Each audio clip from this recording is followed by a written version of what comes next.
Fan mail come in yet, Murr? No, not yet, Ted. Good morning, everybody. I'm sorry I'm late. Has Mr. Grant been asking for me? No, and it's a good thing he didn't see you come in. You know how crazy he gets when anybody's late. Yeah. Is he in there? No, he's late. Is this the fan mail, Mayor? Yeah, I don't know, Ted. I haven't had a chance to go through it yet. Chuckles a clown, chuckles a clown, chuckles a clown, clown, clown, clown, clown. This isn't the newsroom mail. Now, here's yours, Ted.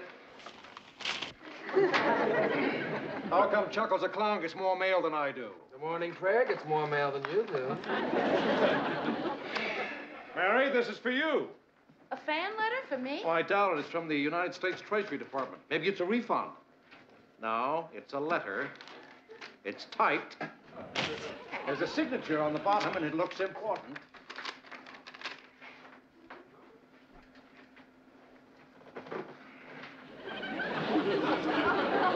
So, what do you think? Oh, Mary, I'm sorry. Deeply sorry. Wait a minute, Ted. It's not that bad. I'm just being audited on my income tax. Just being audited? That's like saying you're just being drafted. But isn't it funny how all of a sudden you get a letter and you feel guilty? And I didn't do anything wrong. I don't think. So I always say it pays to have a great tax man. Cost me $5 more a year, but it's worth it. It's too bad I'm losing him. He's graduating and going on to college. Well, I don't see how I could be in any trouble at all. I mean, I keep complete records of everything. I keep such complete records, my friends kid me about it. What do they say? They say, Mary, you keep such complete records. They're some funny kidders.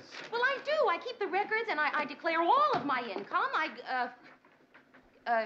I what?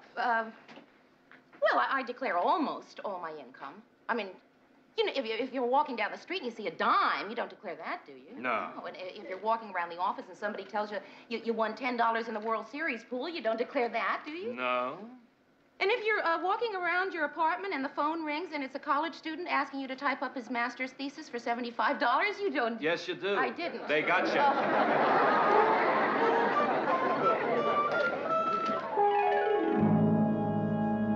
You know, Mary, you're the only person I know who bakes chocolate chip cookies for an audit by the United States government. Yeah, well, Murray said it wouldn't hurt to make him feel comfortable. I didn't know you could get audited in your home. So if they find you guilty, what do? Lock you in your room? Good luck. See you later. Hey, Rhoda, why don't you stick around and sort of help break the ice? Oh, wonderful. Thanks a lot. You have a date with a $20,000 a year engineer. It's bye, Rhoda. See you later. But a T-man with an adding machine shows up, and it's, why don't you stick around? Well, it's just that I'm very nervous. Get here, I'd just like to get it over with. Will you relax? You're making a big deal out of nothing. You know how those guys are. You'll probably be late. I got a feeling this one is awfully precise. How can you tell? He made the appointment for 8:03. It's 8:03 right now. Hiya. I'm Robert C. Brand from the Internal Revenue Service, and I wonder if either of you ladies are Mary Richards? She's Mary Richards, sir.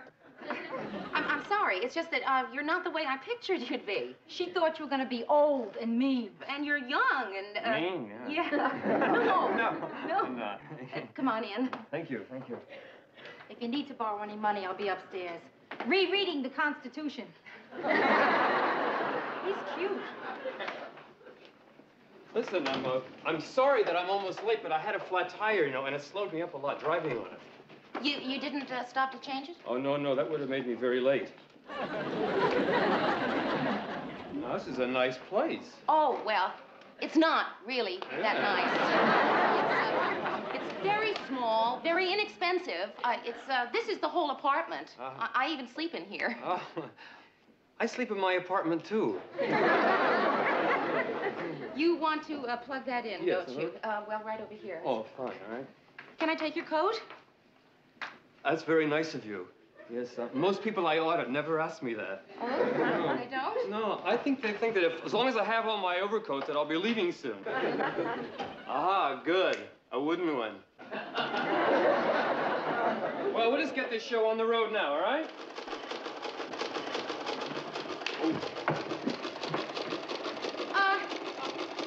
Mr. Brand, I want to tell you something. Yes? I earned $75 typing a master's thesis, $75 cash, which I didn't report. I forgot. I didn't forget. I didn't know I was supposed to. But I want to report it now. $75. I'm reporting it. That's really very nice of you. It's really funny, though, because that's just the kind of thing we hardly ever catch. All right, now listen, there's going to be a very long night ahead of us, all right? I want you to sit down, relax, make yourself at home, and have a drink, all right? Would you like a drink? I'll have a vodka and tonic. Just as soon as I fix it for myself.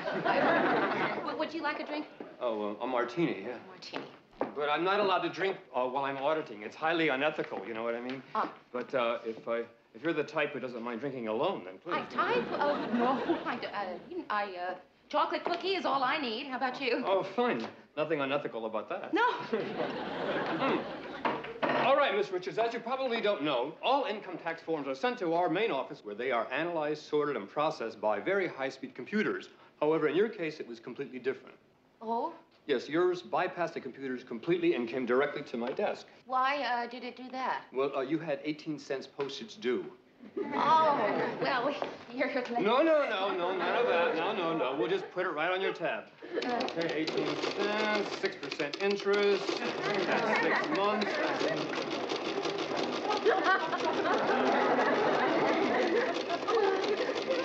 All right. Now, let's see.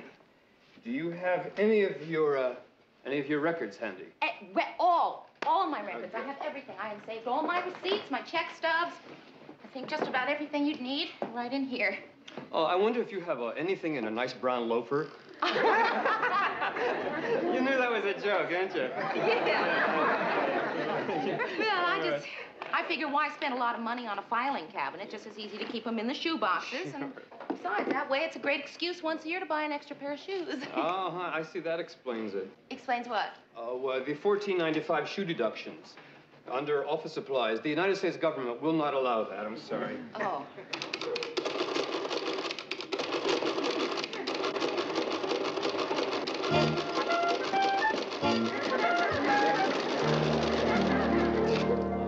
All righty. Fine. Now, what have we here? This looks like an ice cream stick. Yes, it is. I can explain that. You see, last year I took a lot of YWCA kids on a picnic, and while we were in the park, I bought them each an ice cream bar from the man in the truck. So I put it under charitable donations, and the amount is written right there. I see. Well, you know, I really hate to seem like nitpicking, but it's customary to have the salesperson's signature on the receipt. Yes, it is. Name and license number right on the back. Son of a gun. That's why I don't understand why I'm being audited. I mean, I keep such complete records. Lipstick, and everything $26 for lipstick? Well, you see, Mr. Brand, I work in a television newsroom, and, well, you know the large markers you use for the cue... Well, no, you don't, but we use large marking pens for making cue cards, and we ran out. And the only thing I could find was a case of lipstick in the drugstore. Can you tell me this? Was any of this said lipstick ever used on your own personal lips? Well, it was my shade. Yeah, well...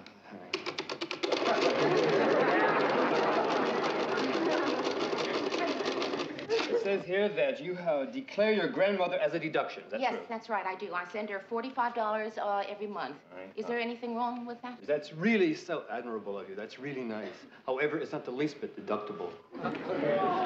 That should do it. Oh, good. Then we're finished. No, not at all, not at all. I have a feeling this is going to be a very, very long, drawn-out process, so we might have to go back 6 or 7 years for all I know.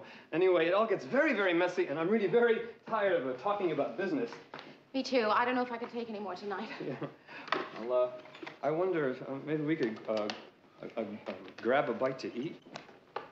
What? Nothing. I didn't say anything. Yes, you did. You said something. I didn't hear it. No, I didn't. Well, I just wondered if, if maybe we could have dinner. Oh, well, No. thank you, but No. No, I know. No, I know. It's dumb. It's dumb. Yeah. I never asked anybody I was auditing out to dinner anyway. I don't know. I'm crazy. Well, no, look, yes, that would be nice. I would like that. Well, you know, I'm auditing this Chinese restaurant downtown, and well, they've got just a terrific sub-gum duck. It's wonderful, if that appeals to you. Yes, it does. I wonder, could I use your telephone to make a reservation? Yes, you may, sure. Thank you. Well, now here comes another first. I really never asked this of anybody I'm auditing before, but I wonder if I don't get paid till tomorrow night. Could you loan me $10? Sure. I'll do that. Is a bribe deductible? It's a joke. Amur, have you finished my editorial analysis of the president's speech? Oh, thanks, Murr. Did I agree or disagree with him this time? Read it. Be surprised. Oh, good. We agreed. I like to agree with the president. A lot of people are afraid of controversy, but I always say, take a stand. Say, what the heck are you talking about? Girl Scout Week. Good morning, everybody. Morning, Hi, Mayor. Mary. Oh, hey, what happened with your tax audit last night? Nothing happened. Nothing happened? Something always happens in a tax audit. Now, come on, tell us what happened. Well, nothing happened. He asked me a few questions, and then he took me out to dinner. Took you out to where? To dinner. Dinner? I was audited once. He didn't take me out to dinner. Well, what happened after dinner, and how much of a tax refund are you getting? Look, guys, I know this is going to disappoint you, but here's exactly what happened. He took me out to a nice, ethical Chinese restaurant where we had ethical sub-gum duck. In between bites, he asked me questions about my grandmother. Then he drove me home. Yes, he opened the car door for me, and that was it. Honest. Okay, Mary. Mr. Newsroom? Yeah, kid. I'll take those. I'm sorry, I don't have any change. Oh, I do. Good. Were you expecting roses from anyone? Well, not me. How about you, Ted? No. Well, I wonder who they could be for. But they're for Mary. Well, what do you know?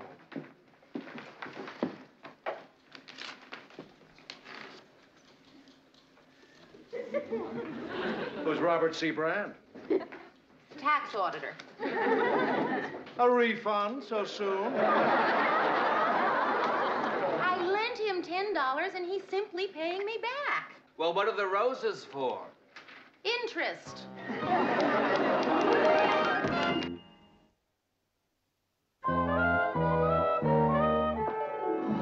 Boy, am I stuffed. Me too. That had to be the world's largest chef salad. What'd you expect? Did you check the size of that chef? Listen, I gotta get back to work. I just came up here to check out what new loot you got from old Robert C. Is this it? Yeah, it's a candygram. He likes to send me presents, but he doesn't do it unless it's related to business. How is a box of candy related to business? Please bring last October's check stubs. Mushy, isn't he? I don't know why I'm putting this in my mouth. I should just apply it directly to my hips.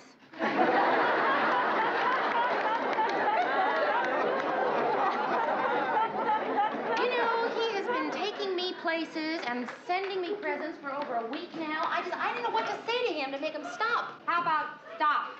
Rhoda, I just explained to you through an entire chef salad that I can't do that. It would hurt his feelings. And I can't do that. Mary, are you going out with him because you like him? Or is it because you're afraid if he doesn't like you, he'll send you up the river to the big house? You know, it is a really weird relationship. I don't even know if we're going out on dates. Do you dress up? Yeah. Then it's a date. But he calls me Miss Richards, and we talk about withholding a lot. Then it's not a date. It's just steady auditing. Yeah. Newsroom. Yes, this is Miss Richards. Well, hello, Mr. Brand. Miss Richards, Mr. Brand, I don't feel I should be hearing this. Will you What? Oh, sure. Fine, yes, I'd like that. All right, I'll see you there. Bye. Rhoda, I just did the dumbest thing. What? I just made a date to go right back downstairs and have another lunch.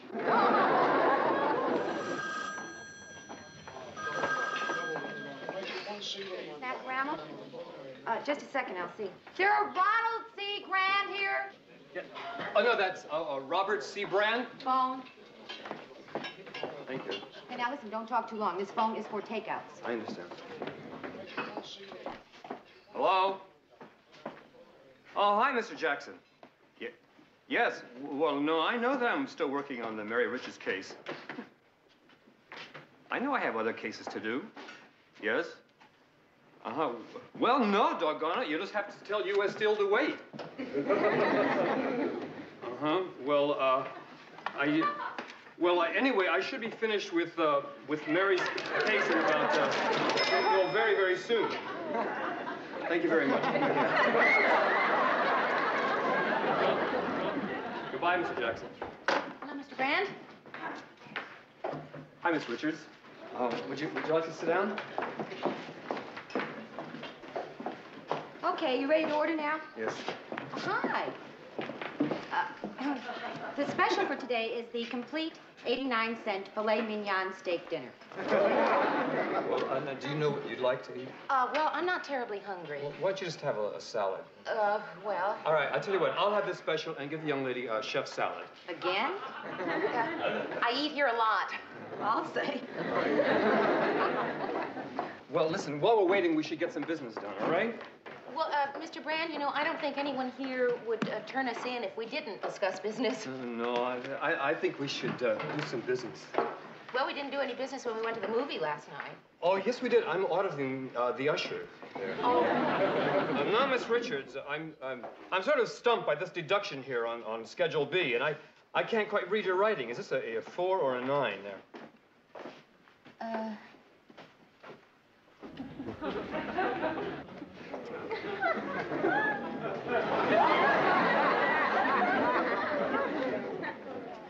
I think it's a 4.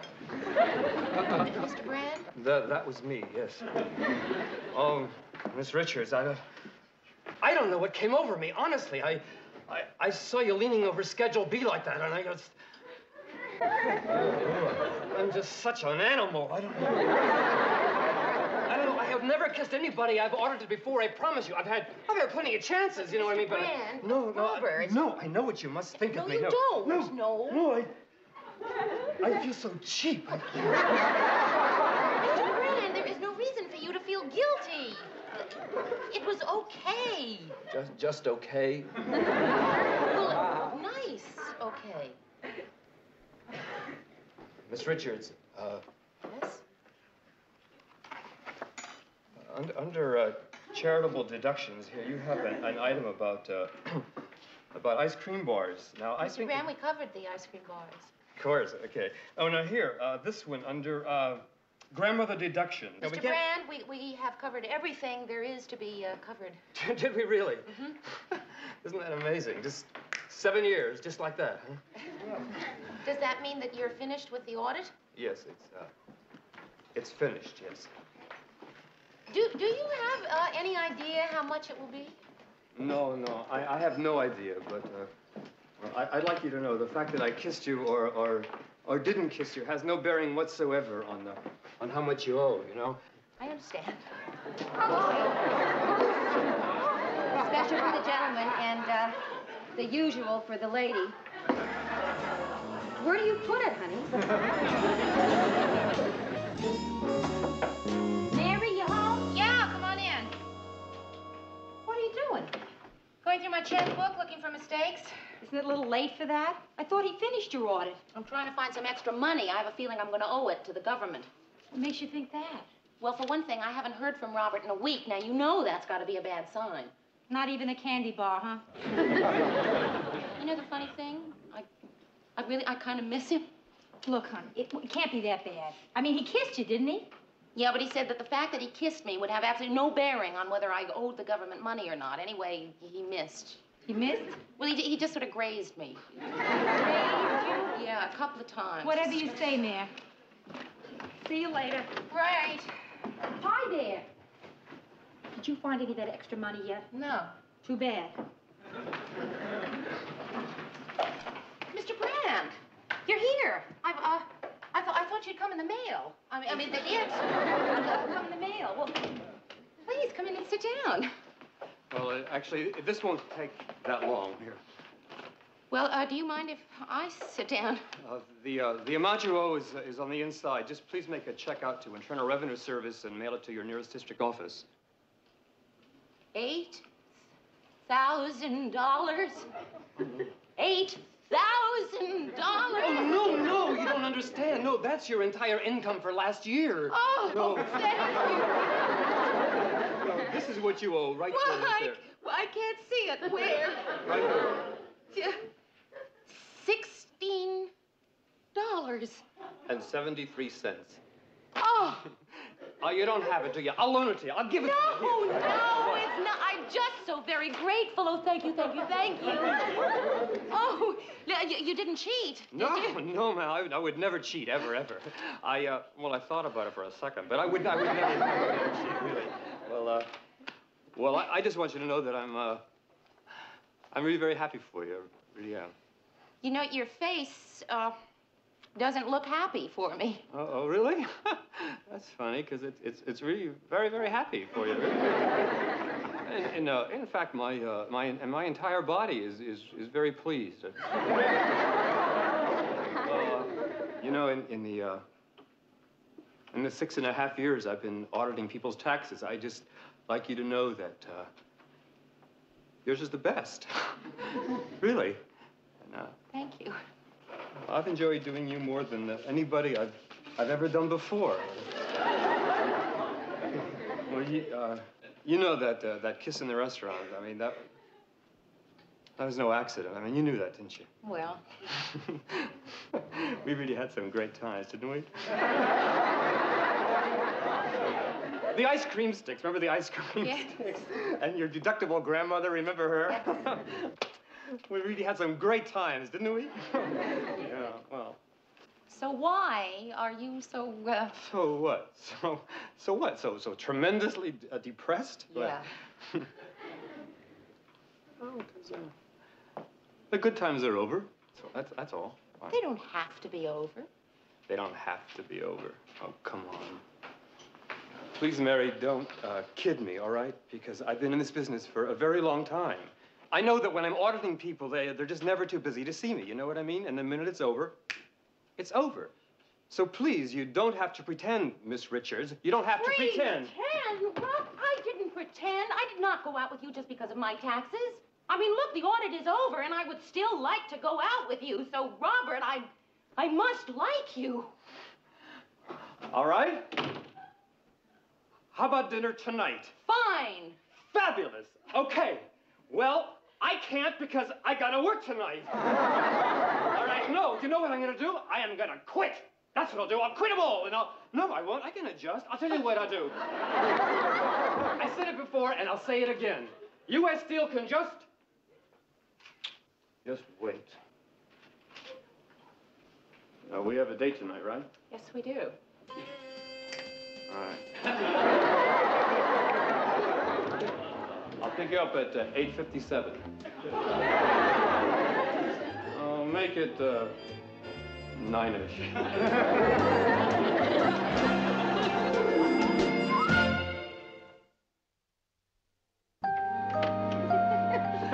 I really had a good time. I really did. Oh, I did too. Oh, yeah? How much of a good time? What? I mean, enough to go out next Saturday night. Oh, yeah, great. I would like to. Good. Wait a minute. You know that I can't go out next Saturday night? No, I have to go.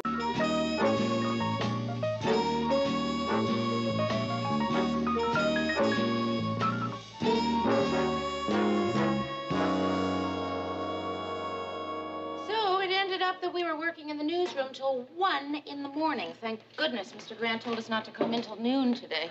Oh, did you say you wanted bacon? Bacon? No, just a hard-boiled egg. Just a 70-calorie hard-boiled egg for old Tubbo. Well, maybe a little dry toast with some butter on it. Do I smell jam? Ladies and gentlemen, the dieter. Mary, I'm entitled to break my diet a little. I've been good all day. It's 10:30 a.m. Who is it? It's Phyllis. Why is it always Phyllis when I'm in a good mood? Hi. Like it? What is that? A Christian Dior or a Marcus Welby? What's it for? Well, La's receptionist left to get married, so for the past 2 days I've been subbing. And it is so satisfying, Mary, I cannot tell you. La's receptionist, huh? Or what things in the skin doctor game? Dermatology, Rhoda. Oh, you know how it is there, hectic and crazy. Oh, the wonderful, wacky world of bad skin. Mary, I cannot tell you how satisfying it is to be working again.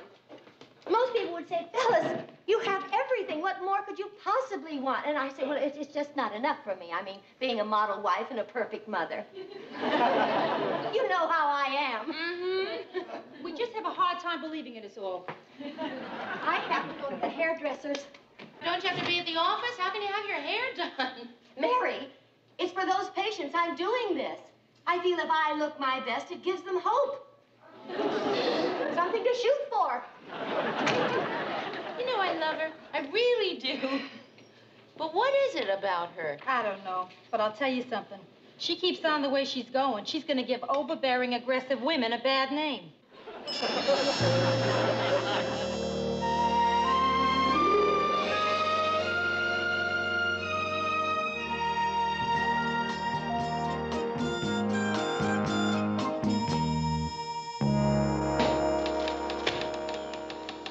Little commercial billing. 60, 10-second spot for 160 each oh, I have got to get by to answer this phone until I finish it, or I'm never going to finish it. Newsroom, hello.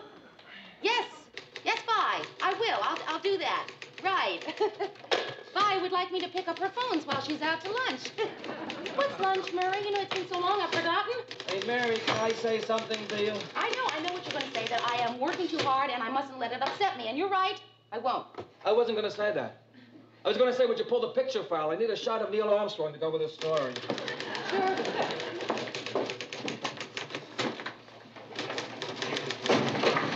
Oh, hey, let me help you. No. They're in alphabetical order. How do you put photographs in alphabetical order? You take the last names of the most important persons in the picture. Oh, this one's tough. Who've you got? The president and Joe Namath.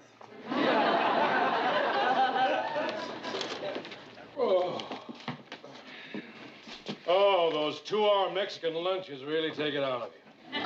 Oh, I think I'll go to my dressing room and have a little fiesta. Nothing like a little naparino to pick you up. Kind of makes you want to cry, doesn't it, Murray? Okay, everybody stop working for a minute. Now, the program manager is so impressed with the way we muddle through a half hour of news that he's expanding the show to a full hour. Hey, Lou, that's terrific. Wow. That means a little more work from each of us. For those who consider twice as much a little more. I want you all to think about how we're going to fill that extra half hour. I'd like to propose that we double the airtime of this fella right here. Thanks, Ted. That'll give me 2 whole minutes to do the weather. Say no more, Gordo. You don't have to tell me. You and I speak the same language. Right on. What's that? Well, forget it. Mary, I want you to give top priority to filling that extra half hour. Mr. Grant, I figured that if I skip lunches and work overtime for the next 2 weeks, I could maybe catch up to where I was a month ago. Which was? 3 weeks behind. There's a little extra money for all of us. Not much. No, Mr. Grant, the little extra money is not going to help me get this work done. Or an assistant. What I need is an assistant. You mean it? Sure. Call personnel and tell them you need somebody. Tell them you can pay $82.57 a week. Mr. Grant, where did you get that figure? That was the little extra money for all of us.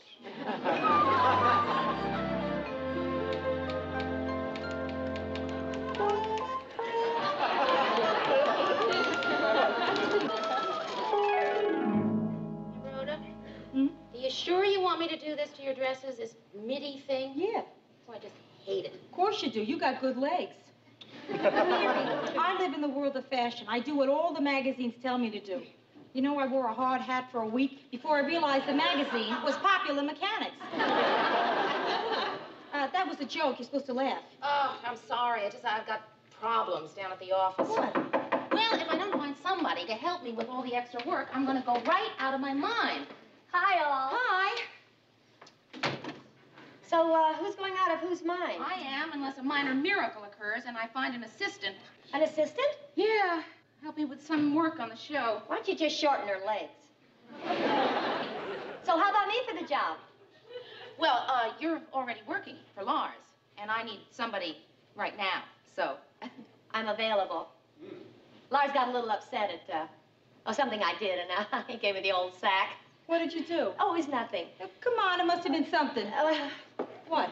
Well, Lars got called out, and there were all these patients sitting there in his office, so I treated a few of them. So, like I said, I'm available. Phyllis, look, about the job, you wouldn't be interested in it. I mean, you don't know all the dumb things you'd have to do. I mean, it's all typing and filing and boring. There are no small jobs, only small people. But, Phyllis, you're not small enough for this job. Mary, don't. I'll do something else. Somebody's got to want me. Oh, I don't know. Mary, forget it. I don't go anyplace I'm not wanted. Okay. Oh, boy. Phyllis, okay, all right. If you want to try it for, let's say, a week. Okay, all right, I'll try it for 2 weeks. Oh, it'll be fun. A real challenge. I'm sure it will be. You know, it's kind of cute. What? Oh, I was just thinking it's cute, that's all. Yeah? I mean that I have my master's degree. Yes. And you left college after 2 years, and I'm your assistant. Just cute. And I'm telling you, Lou, it wasn't easy in those days, those early days. Wild-eyed kid with a dream. Dream to be an anchor man. Grabbing at Lady Luck. Running around, helter. Is Mary here yet? Skelter. Seemed at the time like reaching for the stars. Ted, your life story has been going on for a half hour now. And we're just up to August 1953. I mean, can you hurry up with the point? It's like waiting for a sneeze. Well, I guess I just got to reminiscing. Yeah. And I think to myself, what'd I do it for? The money? No. The money was the least of it. But then again, even though the money is the least of it, now that we're going to an hour... You want a raise, is that it? Lou? I wrote a figure on this pad.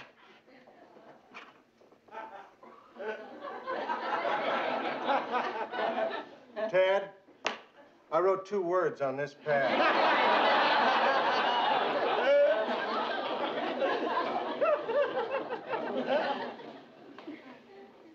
Lou, I think there's a little room for negotiation between that figure and those words. On the other hand, maybe not.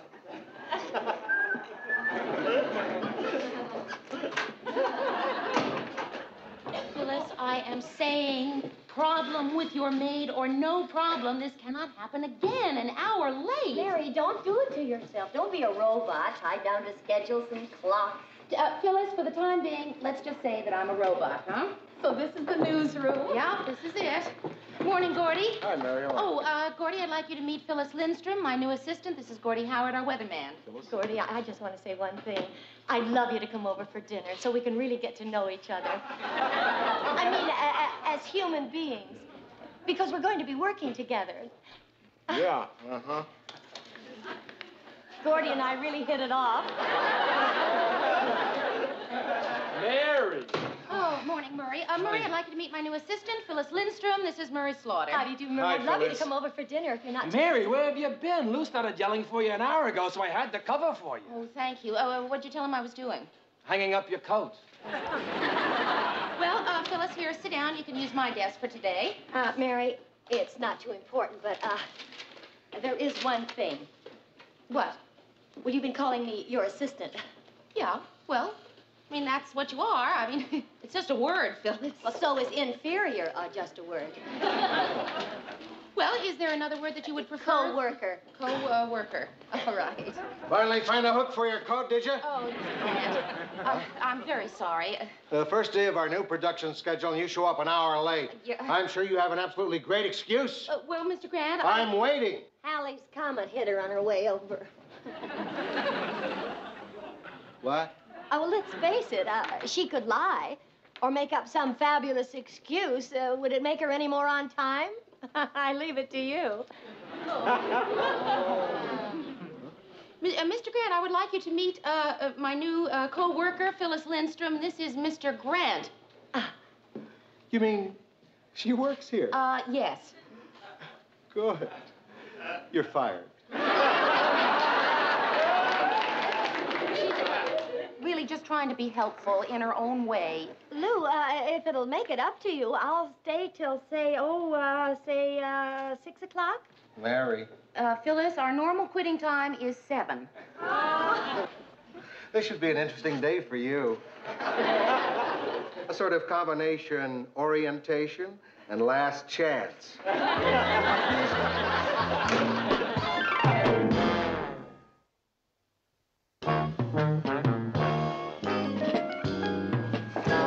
Phyllis, this has to go into Mimeo tonight. Phyllis? Oh, yes. What do you want me to do? Well, all you have to do is just sort this stuff into 2 piles. The pink sheets and the blue sheets.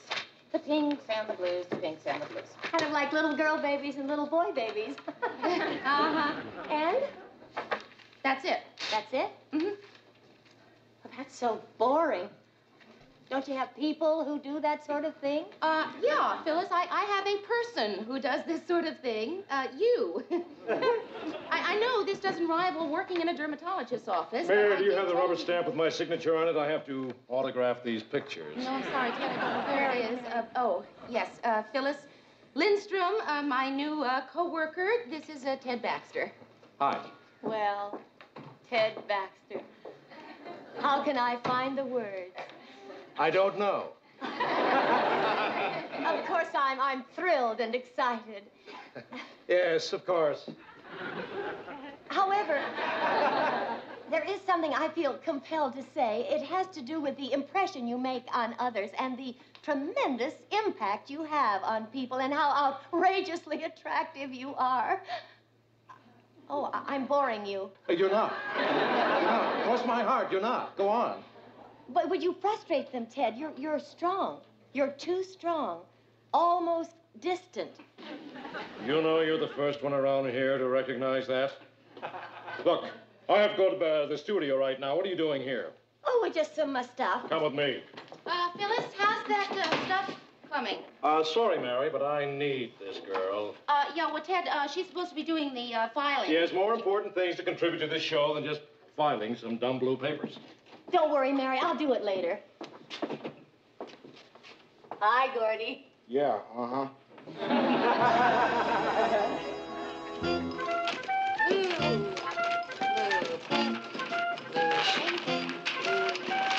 Mary, I thought you hired Phyllis to do that. Lou, I thought I hired Phyllis to do this too, Murray. Well, if she's not doing that, what is she doing? Murray, this copy you sent down, Ted doesn't like it. See what you can do to perk it up. Perk it up? Phyllis. Yes. Murray, would you excuse Phyllis and me for just a minute, please? Not on your life. I want to hang around and watch you explode. Explode? Mary doesn't explode. Yes, Mary does explode. It's just that Mary has this long fuse, you see, and people think that they can take advantage of her because she has this long fuse. But Phyllis, every once in a while, the fuse burns down. And then it's Let me understand this. You feel I'm taking advantage of you? Phyllis, look, I gave you a job. You are supposed to be...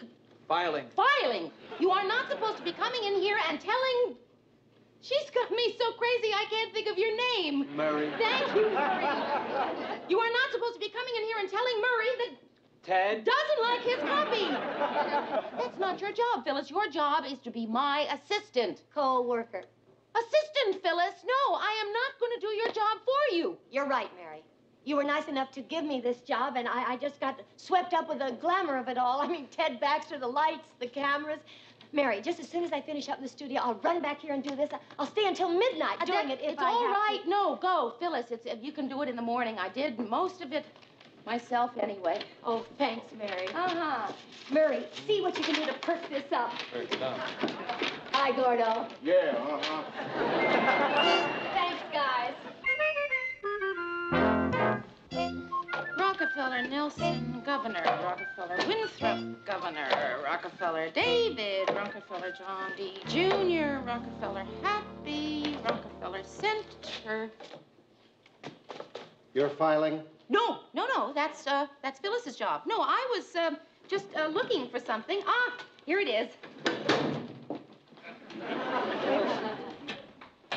It's hard to believe that you had an urgent need for the file on Pancho Villa.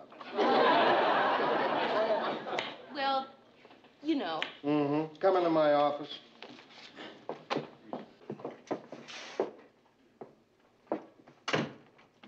Merritt, I'm going to ask you a question, and I want the truth. How's your new assistant, Princess Margaret Rose, shaping up?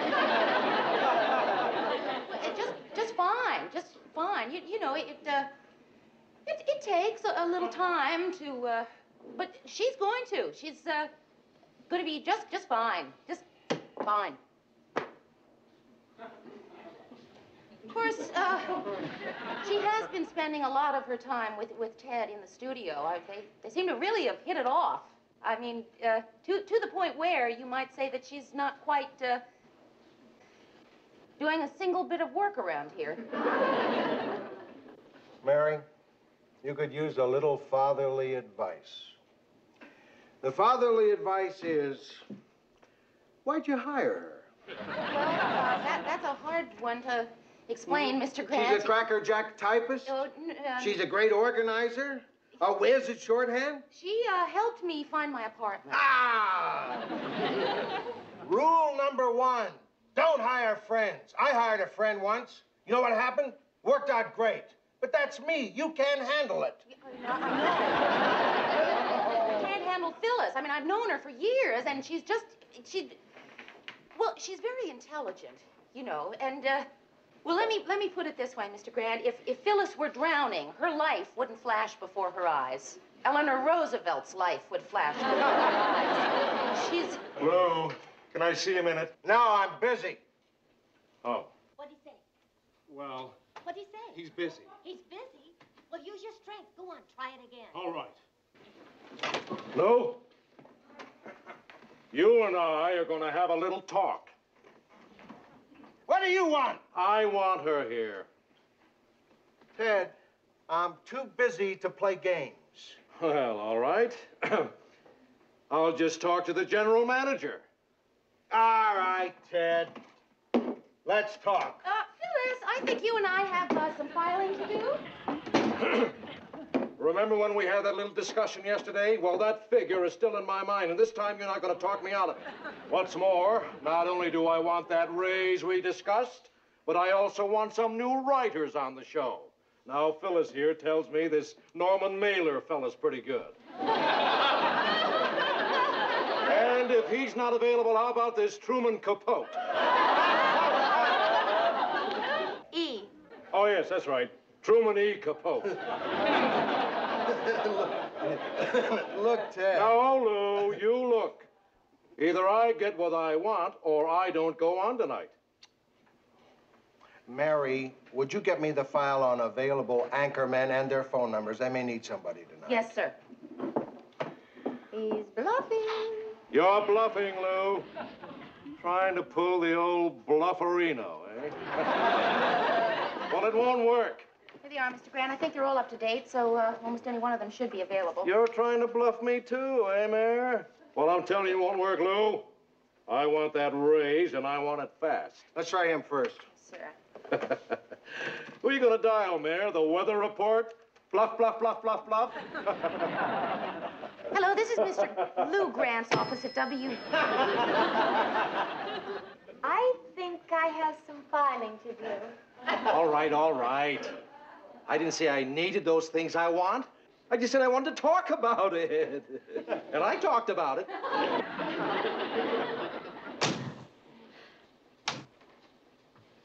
Who are you calling? It's going to be fair and warmer. Mary, she's dangerous. She's actually got Baxter convinced he's capable of human thought. Mary, You've got to... Keep her away from Ted Baxter. No, Give her a good talking to. no. Fire her? That's it.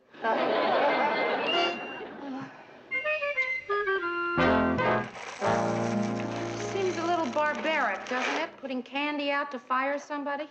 Melts in your mouth, not in your unemployment line. Rhoda, she was so awful at work today, but it's just... See, I know it's because underneath that confidence, she's really a massive insecurity, you know? So how am I going to tell her I have to let her go? I don't know, but you'll think of something, Mary. You're good at that. It's me. Oh. Hi. Hi. Good luck. Good luck. What for? Oh, nothing. Listen, Phyllis, I have some coffee in the kitchen. Would you like some? No. I had a cup downstairs. You're fired. I didn't say that. Phyllis, it just slipped out. I mean, Phyllis, sit down. Phyllis, I am so sorry I said that, but well, at least I said it, you know? At least now it's out. And the important thing to remember here, Phyllis, is that not everybody is right for every job. I knew it. I kept telling myself, Phyllis, I said, dress dowdy. What? Dress dowdy. Sure, I said, Mary's a pleasant-looking single girl, even a nice-looking single girl. But you know how touchy career gals get when you're married and they're not. Phyllis, what does your being married and my being not have to do with this? Nothing. No, we'll just say you fired me because I'm not right for the job. Okay? Want to say that? Phyllis. No, that's fine. We'll say that. I'll tell Lars. He'll get such a howl out of it. Don't worry, Mary. It doesn't matter. Really. Lars and I have fantastic plans for tonight. You know how married people are. Oh, where are you going? Oh, we're staying home.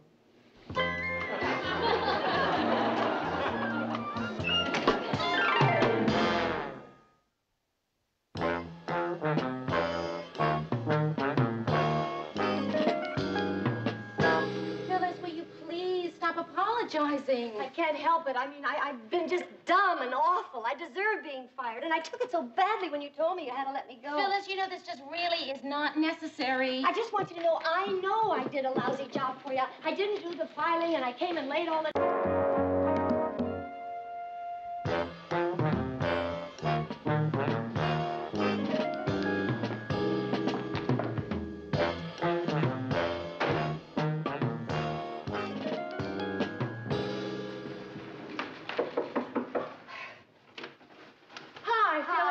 I'm sorry I don't have time to talk. I'm late for work. You have just a few minutes and a cup of coffee? Well, I tell you, I'm really in kind of a hurry. Oh, well, then just make it instant. Yeah, but Phyllis, you don't understand. In a couple of minutes, I'm going to be late for work. No, I'm not. I am. What is it? Mary, I'm in a real bind. I've got a deadline, and you've just got to help me. What do you need? A cup of coffee. And Ted Baxter. Ted Baxter? Yes, to give a talk for my club. I'm in charge of guest speakers, and I don't have any guest speaker for tonight. So can you help me out? Tonight? Tonight. But that's tonight. I know. I guess you're entitled to the whole story. We had Dr. Herman Davis lined up. You know, the controversial psychiatrist who wrote that great book, Don't Be Embarrassed, about sex. But he backed out. He decided at the last minute he was uncomfortable with women. Well, I don't know. Ted's not very good at that sort of thing. But Mary, it's just talking. Yeah, well, it's just talking that Ted's not very good at. Mary, if I were in your position, you know that I would do anything I could to help me. Yeah. But I can see it's just too much trouble. Well, Phyllis, You look, really all right, find out let's just who say your that I friends could are. get Ted If to you ask agree to talk. somebody, How long would you need him to I'd talk? need him to talk 15 minutes. Well, I suppose I could get Murray to write something for him. Great. Oh, great. Our subject for tonight is the world today. Never mind the coffee, Mary.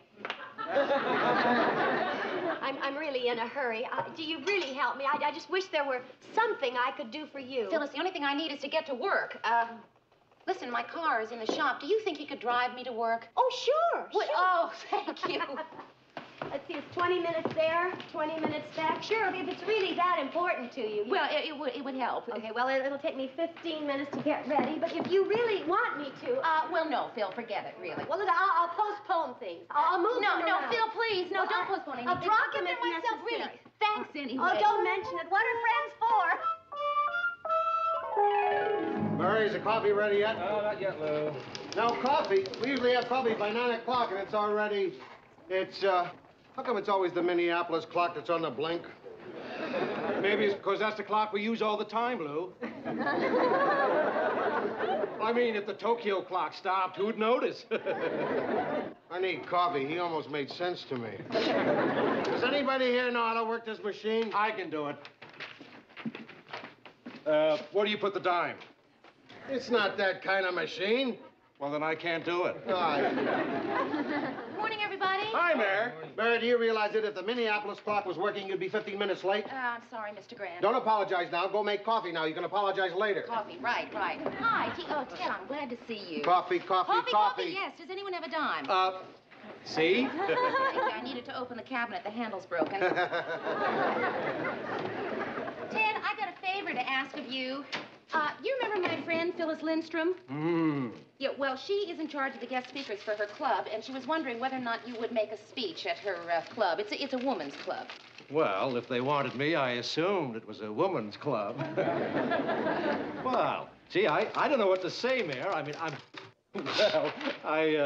I'd love to. Oh, Ted, thank you. Oh, it's nothing. You know, this could be a very interesting experience. I mean, talking in front of all those people in person, I mean. Now I'll be able to actually hear their applause instead of just knowing it's there. Ted, I don't know how to break this to you, but I don't think people sit at home at night applauding the 6 o'clock news. Murray. No, I know just what you're going to say. Would you write a speech for Ted? Well, Mary, I'd love to. Thank you, Murray. Mayor, when do those ladies want me to speak? Well, tonight. Tonight? Yeah. Well, that doesn't give me much time for him to prepare. But what is Ted supposed to talk about tonight? Oh, what difference does it make? They'll love me. Why, I've gotten cheers by just simply cutting a ribbon at a supermarket opening. Well, that's because they didn't think you could do it.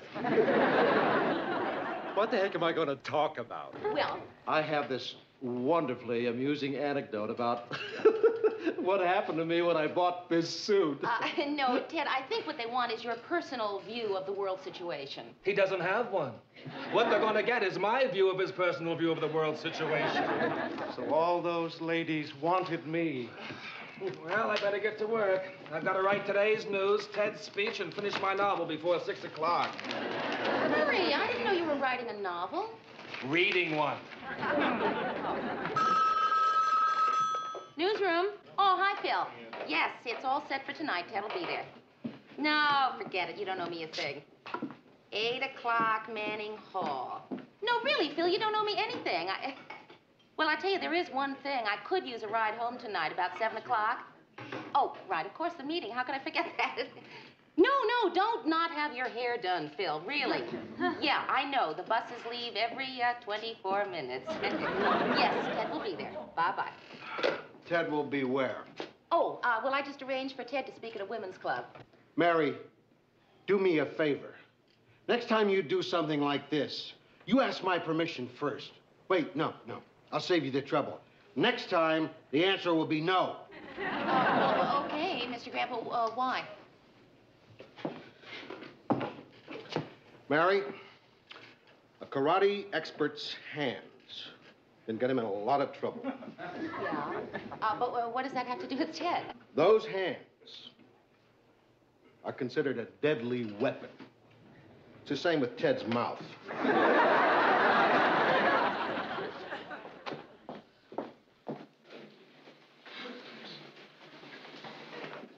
Hello. Hi. Were you waiting to see somebody? I'm waiting to see Miss Richards.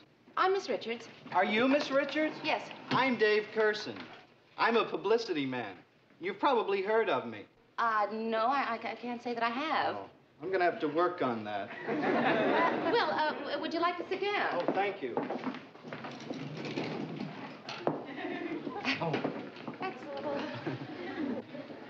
can I do for you? Well, I saw your name on the board downstairs, and it said you were associate producer of the news. Yes. Congratulations. Well, thank you. I thought you'd be the person to see about getting some publicity. You see, I thought if I could get some of my clients on your news program, it would really help my business a lot. Oh, well, I think probably the man you should see is Lou Grant. He's in charge of the news. Was that Mr. Grant who just Yes. left? Yeah. I don't think I'm ready for Mr. Grant yet. I know what you mean. So, who are some of your clients? You've heard of the Midwestern Yo-Yo Association? Well, I tell you, Mr. Curson, I really don't see how a news program could help publicize yo-yos. I guess you're right. Well, look, here's my card. If you ever need any publicity for the station, just give me a call. Oh, Mr. Curson, the telephone number here is crossed out. Oh, I know that. You see, what happened is the printer made a mistake on the telephone number, so I got them for half price. If he'd only left my name off, I probably could have got them for nothing. Oh, bye. Bye. Is this a poll? Yes, it's a... Mayor, Yes, Ted? about tonight, do you think I ought to wear my dark blue suit or my tux? Oh, well, no, I think the blue suit will be fine. Okay. Mary, Yes. I was just wondering, I mean, if you're through with it, Yes. could I have my dime back? Who is it? It's me, Phyllis. What's the matter? What's the matter? Yeah, is there something wrong? Is there something wrong? Phyllis, will you stop repeating everything I say and tell me what's the matter? Wait a minute. Ted, your club. How did it didn't go well, did it? Well, it didn't go at all. It just laid there. Mary, you could at least have warned me that he's never spoken in public before. Phyllis, I did. I told you. What happened? Well, he wasn't so bad in the beginning when he was reading his speech. I mean, at least he finished. We applauded. It was all very nice. And? And then Helen Edwards asked him a question. Well, was it a hard question? Well, yes, it was. It was, are you for or against women's liberation? Oh. Was he for it or against it? Well, we don't know. He just stood there with his mouth open like he was going to say something. And then a sort of glaze came over his eyes.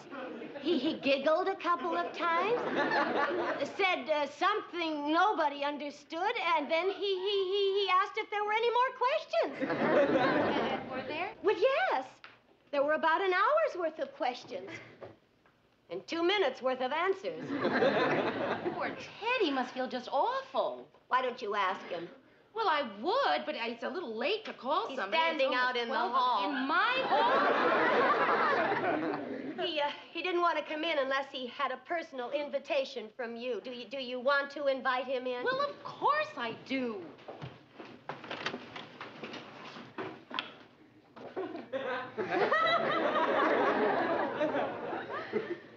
Ted, why don't you come in? I don't know. Well, would you like to come in? I'm not sure. Could you phrase that so it's not a question? He seems to take orders rather well. Ted, get in here. Yes, Mary.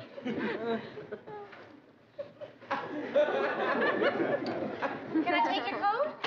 Another question. I don't know. I just don't know. Hello, Mr. Grant. It's me, Mary. Mary Richards. Oh, not much. What's new with you? Well, yes, Mr. Grant, I do have a very good reason for calling you at 1 in the morning. I don't know how to say this. Why don't you just say it? I guess I'll just say it. Mr. Grant, a little while ago, Ted dropped by, and he was kind of upset, and, Mr. Grant, Ted's locked himself in my bathroom, and he won't come out.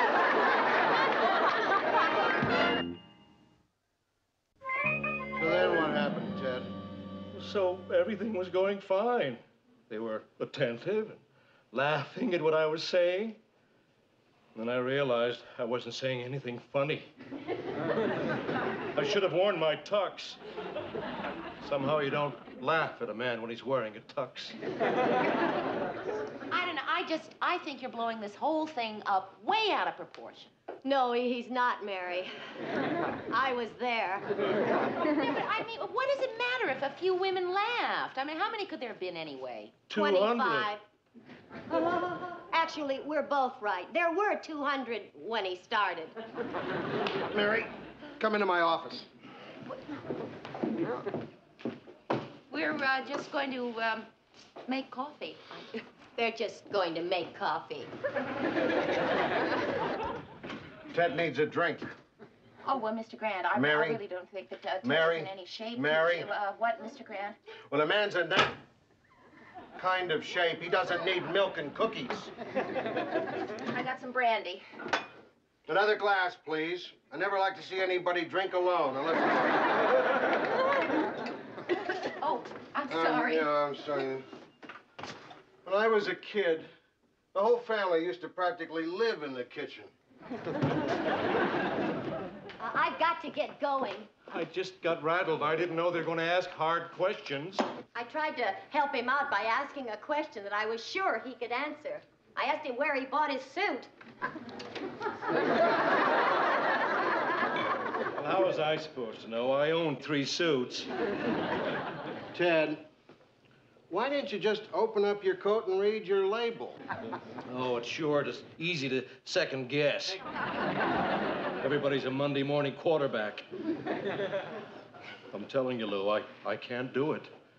I've lost my charisma. Whatever that is. Ted, you know, I know just how you feel. I was humiliated once. You were? Oh, yeah. It was the high school play, and we were doing Romeo and Juliet, and, well, you know the big scene, the final scene, when Romeo thinks that I'm dead, and I was lying out there, and Romeo was standing over me, and he had just plunged the dagger into himself, and I suddenly had to sneeze. I tried as hard as I could not to sneeze, and I did. I sneezed, and Romeo looked down and said, Gesundheit. And I looked up and ad-libbed, thank you. It was awful. A high school play, Mary. It's not the same thing. Oh, but no, Ted, my mother and father were sitting in the audience. So were mine. They were the first to leave. Ted, my point is that I survived, and so will you. Thanks, Mary, for trying to make me feel good. I wish you were better at it. I think I'll go home now. Ted, you're not going home. He isn't? I'm not? No. You're coming with me. I have a guest room. I'll drive you to work in the morning. It'll be nice. Thanks, Lou. I love you for that. Good night, Mayor. Good night, Ted. You know, Mr. Grant, that's really very, very nice. What's nice? It's the only way I can guarantee you'll show up for work in the morning. Besides, it's a great excuse to get my wife out of the guest room.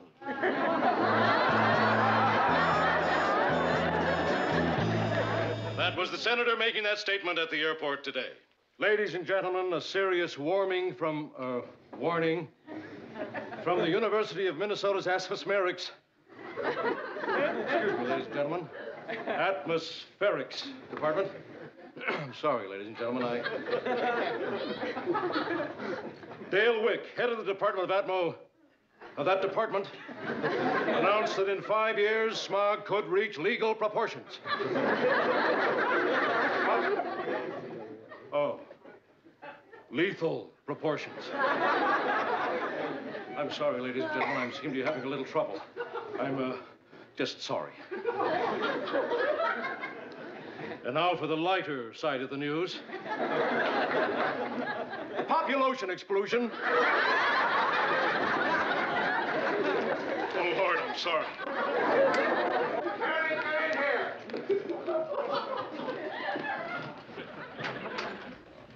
Yes, Mr. Grant? Sit down, Mary. The rating book came in for this week. Take a look at the 6 o'clock news rating. We went up. That's right. You know why? I'll tell you. Because people are tuning in to laugh at Ted Baxter. Or as he might put it, Bed Taxter.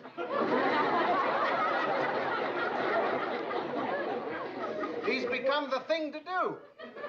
We're starting to catch on, Mary. But I don't want that. I don't want to do a successful comedy show with Mr. Blooper. I'd rather do an unsuccessful news show. Is that too much to ask, Mary? Mr. Grant, are you trying to say that I am to blame for this? I mean, all right, I admit I got Ted involved in that women's club, but I really don't see how that makes all of this my fault. Sit down. I didn't... Maybe, Mary, you haven't noticed this about me before, but I'm one of the few people in my field who doesn't have a peptic ulcer. And one of the reasons for that is that I'm able to delegate blame.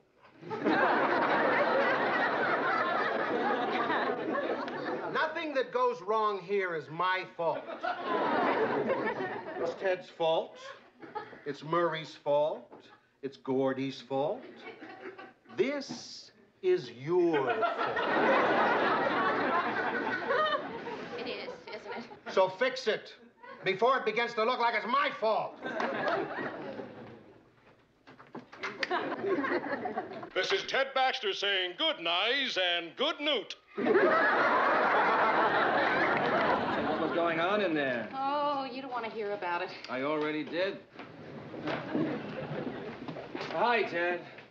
You're just saying that to make me feel good. Hey, look, Ted, it was my fault. It was a slow news day. I just couldn't write anything exciting for you to read. Here. A revolution in South America, a crisis in the Far East, and an earthquake in Peru? No, Murray, it's not the news. It's me. I've lost something. Has anyone seen my hat? I think it's under Mary's coat. Ted, it's nighttime. I know. I'm just not in the mood to be recognized. Excuse me, aren't you... No, I'm not. I used to be. He still looks a lot like him. Hi, Miss Richards. Oh, hi. Remember me? Sure. You're, Dave Curson. Dave Curson. You remembered. Well, it looks like you're busy. I'll come back. No, I wasn't, really. No, I was just about to close up shop. What can I do for you? Well, you see, I had this idea, and it's probably not a very good one. No, it's no good. Mr. Curson, why don't you let me hear the idea? Oh, well, it was an idea I had for the Midwestern Yo-Yo Association. Uh-huh. You see, they're having their Midwestern Yo-Yo Championships this Sunday, and I thought maybe your announcer, Paul Price, could accept their Man of the Year award, and then maybe he'd announce it on the 6 o'clock news, you know, if he'd like to. But it's not a very good idea. Never mind. Mr. Curson, I wouldn't say that. You wouldn't? I think I could get everyone on the station yo-yos, too. There's just one problem. You see, Paul Price is going to be covering the hockey game on Sunday. See, I didn't think But no, wait a minute. What if we could get Ted Baxter? Oh, Miss Richards, do you think you could? Well, Good night, Mayor. Murray, do you think we could get Ted to accept a Man of the Year award? Well, sure, but who'd be dumb enough to give him one? The Midwestern Yo Association. Huh. Ted Baxter, Mr. Yo-Yo. Well, the shoe certainly fits.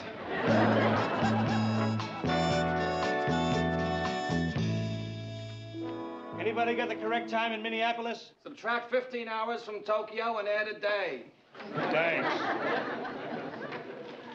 Morning, Miss Grant. Morning. Can I help you with those? Yeah, I want you to answer these letters. Spam mail? Not exactly. Dear sir, the 6 o'clock news is an insult to my intelligence and a disgrace to television. I am not going to watch the show anymore. And neither are my mommy and daddy.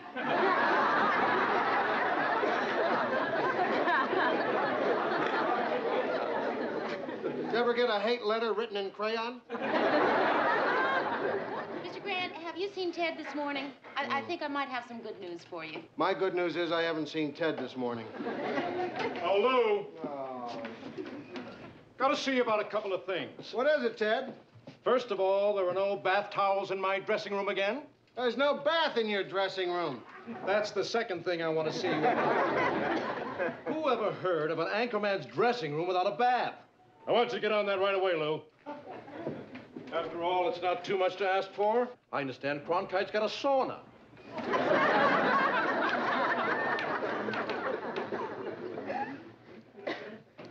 What'd you do? I got 600 people to give him an award. 600 people all applauding, and all Ted had to say was, thank you. Well, it sure worked. Ted's back in shape, and we certainly needed him back in shape. Ted's his old self again. He sure is. You understand, of course, why I can't bring myself to thank you for that.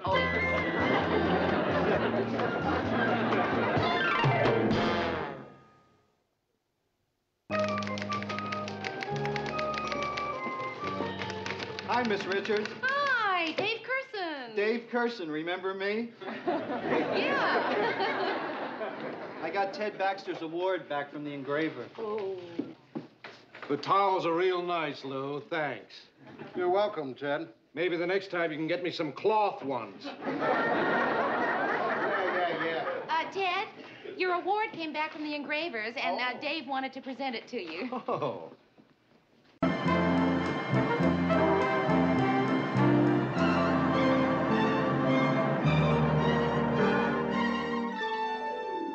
No, Mom, I can't get off any earlier. But you see, Christmas Eve is just like any other day when you're doing a news show. Well, let's see, it's a 4-hour drive. If I leave here at 7, I should be there by 8 o'clock. But I'm gonna drive fast because I can't wait to see you. All right, I won't drive fast. I won't, I promise. Mom, don't worry. I won't be there until 1 in the morning, okay? Okay, bye, Mom. Love to all. I'll see you next week. Merry Christmas to you, too. Bye-bye. Morning, Mr. Grant. The only thing missing is an electric train. You got the nativity scene in your drawer? That's incredible. I haven't had time to set it up, but I thought it would go very nicely on the filing cabinet. I was kidding. Mr. Grant, I don't suppose there's any chance that I could get off early Christmas Eve, is there? See, I'm going to drive up and spend Christmas Day with my family. Mary, come into my office.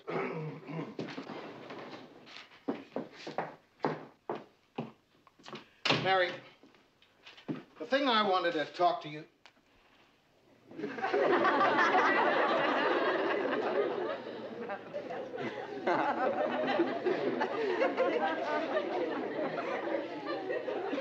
Well, it's Christmas. You had to have something in here. It's not going to drop needles all over my desk, is it? Sit down. You know, Mary, I haven't had Christmas off in 7 years. Oh, that's terrible. Well, it's not too bad. You get used to it. Christmas is just like any other day when you work in a newsroom. You know what I mean?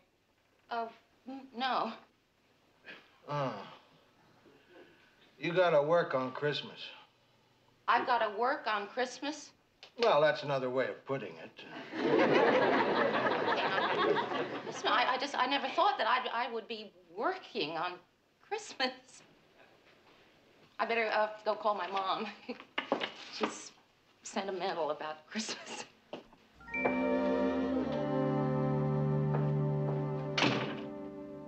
I have a feeling that when I go to sleep tonight, 3 ghosts are going to visit me.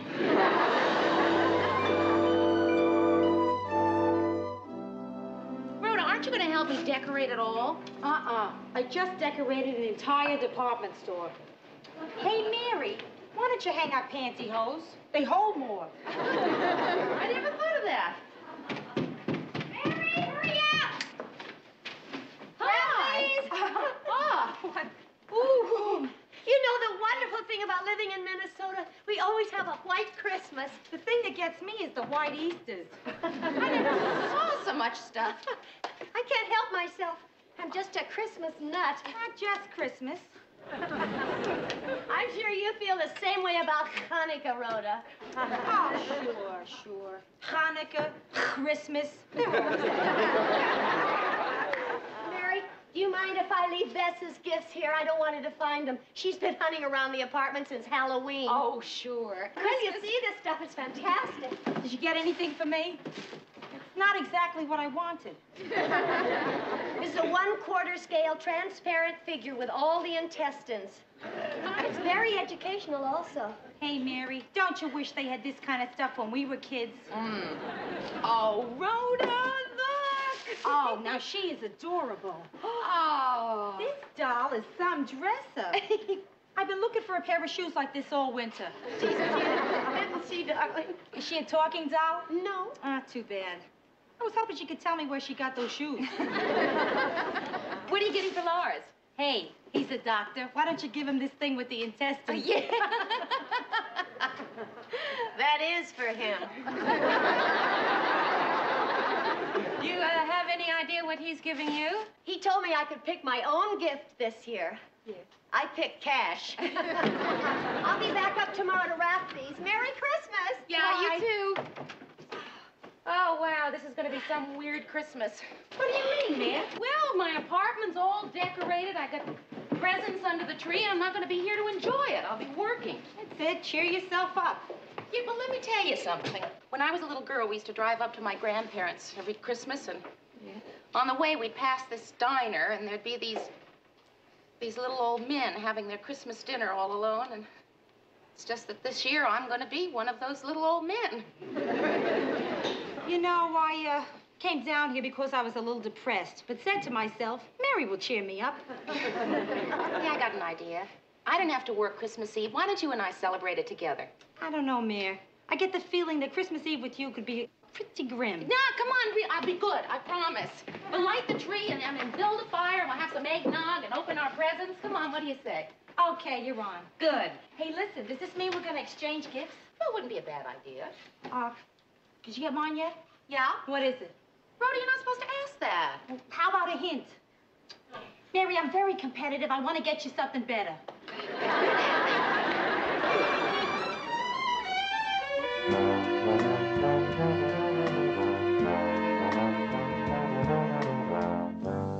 That's not exactly the Christmas spirit, fella. It's not what I'd call the Christmas spirit. No, sir, that is not the Christmas spirit. Well, what's wrong, Ted? Oh, they're just rubbing it in down the hall because they're having a Christmas party and we're not. Who's having the party? Everybody except us. In particular, that darn Chuckle's a clown. Hey, clown, you're not funny. I don't know why we can't have a Christmas party. Oh, yes, you do. Because of what you did last year.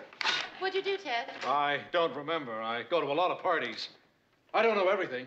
What did he do? Oh, well, you know how it is. You get a few drinks in you and you feel like telling off the boss. Except he did it on the air. You're kidding. You mean he actually told you off on the air? No, he didn't tell me off. Well, who then? The president. The United States? Of America. Why? Well, he sent the president a Christmas card and got mad because he didn't get one back. Hi, Fred. Hiya, Fred. How you doing? Why don't you ask me New Year's Eve? I have to work then, too.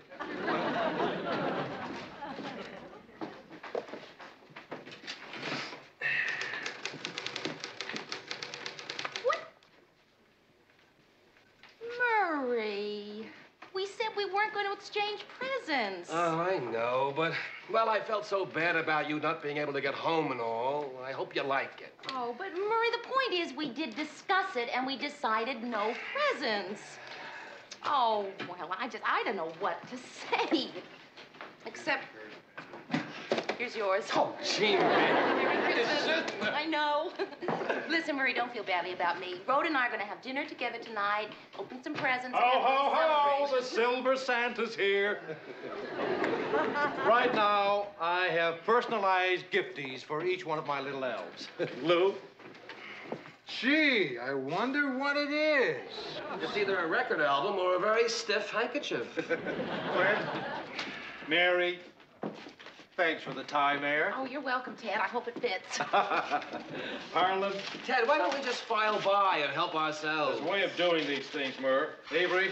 He's the only man I know that can make Christmas seem like mail call. Berry. Yo. Thanks a lot, Ted.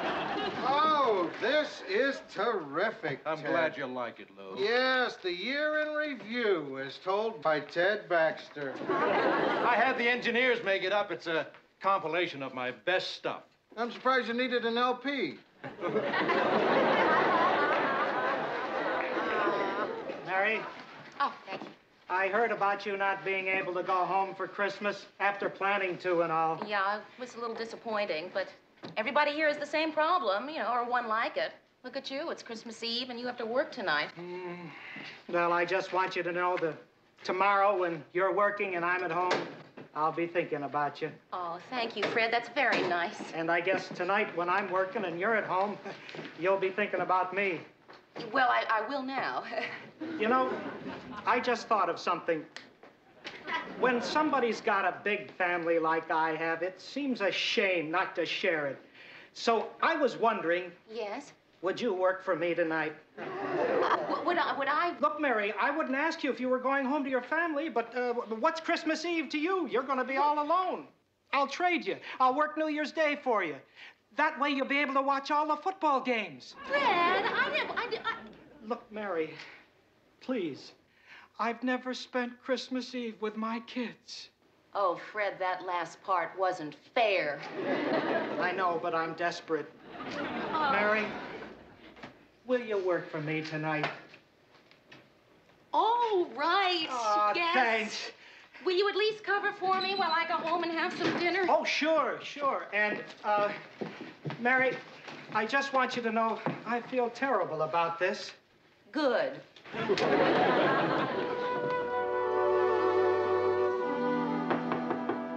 Who is it? Ho, ho, ho!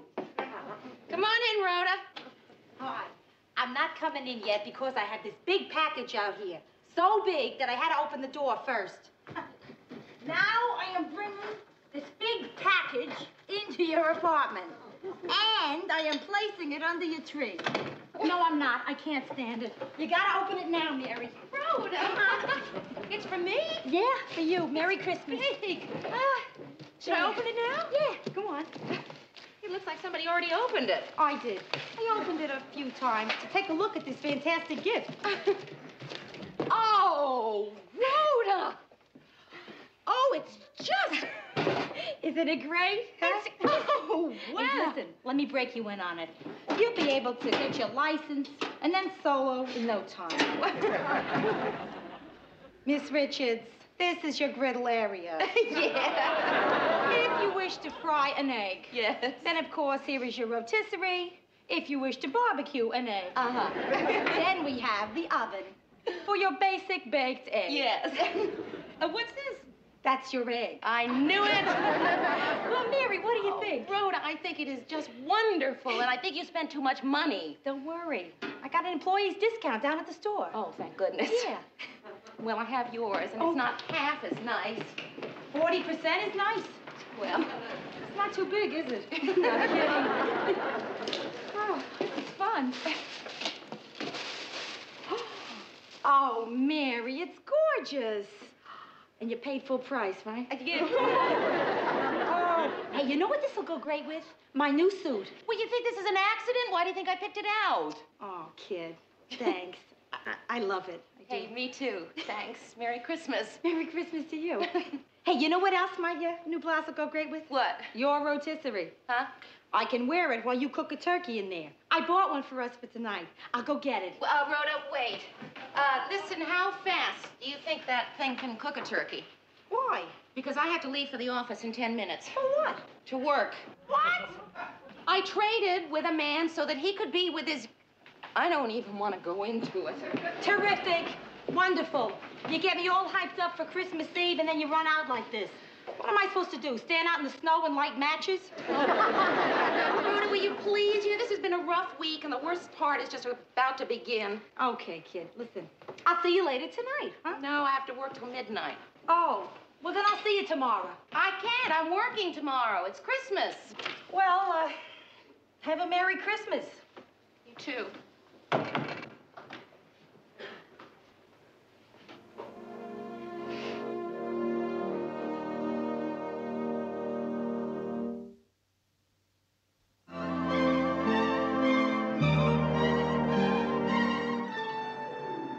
this final Yuletide item. We have just received word from a U.S. radar base in northernmost Alaska that an unusual flying object's been sighted. A sleigh with 8 tiny reindeer. Piloting the vehicle, a man who was overheard to say, "Ho, ho, ho." Anyone knowing the identity of this man, please contact the nearest child. This is Ted Baxter saying, Merry Christmas to you and yours from me and mine.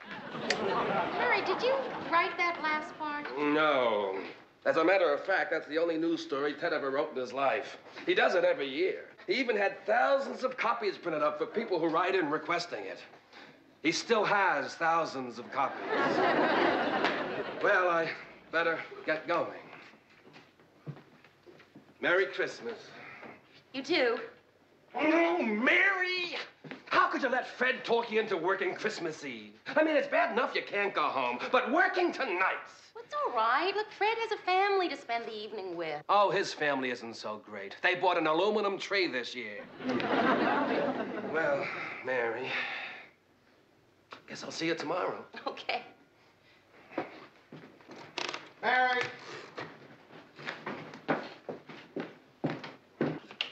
Not much for you to check tonight. Everything's pretty quiet. Yeah, I know. Typical Christmas Eve. There's an envelope for you on the desk there. Who's it from? Me. The crystal bells of Christmas bring love and cheer tonight to wish for you Oh, Mr. Grant, I really... I don't know what to buy her, Gus. You get yourself something. Mr. Grant, I can't accept this. Sure you can. But a blank check. What? Huh? That's a mistake.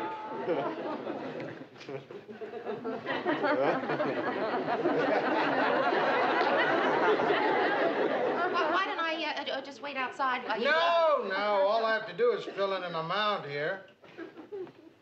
Can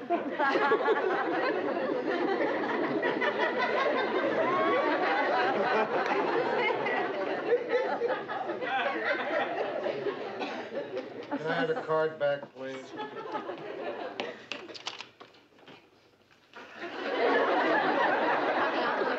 If you don't mind.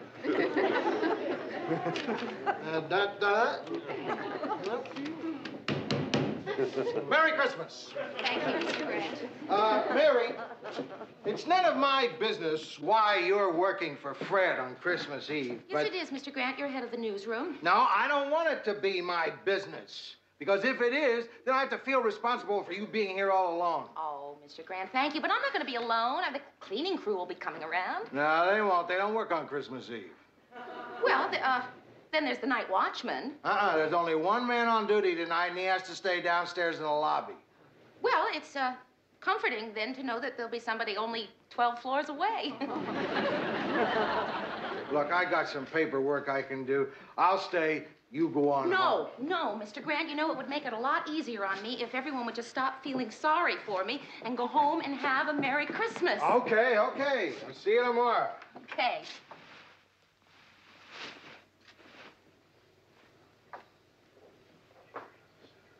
Take care of yourself. Well, you too. Good night. Good night.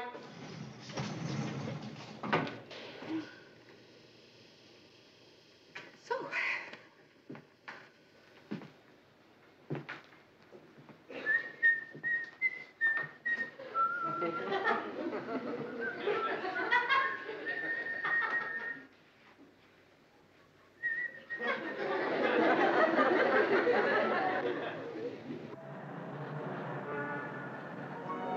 may your days be merry.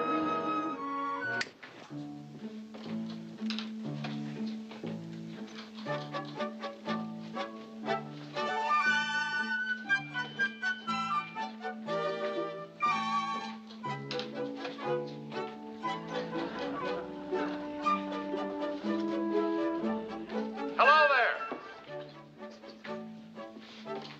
Hello.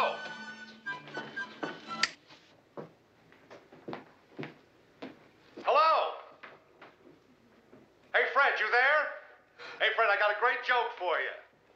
Hey, Fred, now don't mess around. This is really a great story I got. Hello? Fred? No, I'm filling in for him tonight. Who is this? Charlie. Oh, hi, Charlie. Charlie, I don't know what this is connected to. Where are you? Out at the transmitter. I'm Charlie. Oh. You've heard of me. Yes, Charlie out at the transmitter. Right. Well. How is the transmitter?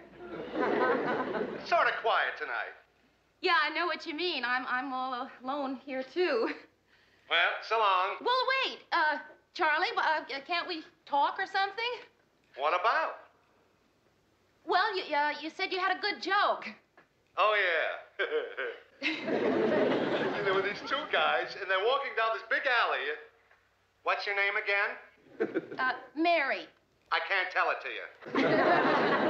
Well, can't we talk about something else? I don't know what to say to you. I've never spoken to you before. Charlie, do you have any family? Nothing but 4 kids, 9 grandkids. Gee, I bet you wish you could be with them tonight, huh?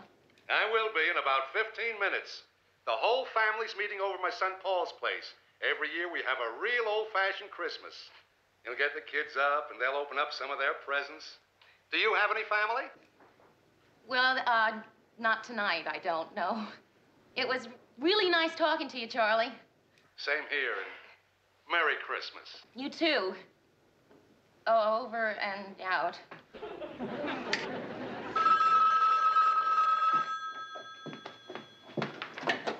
Merry Christmas, newsroom.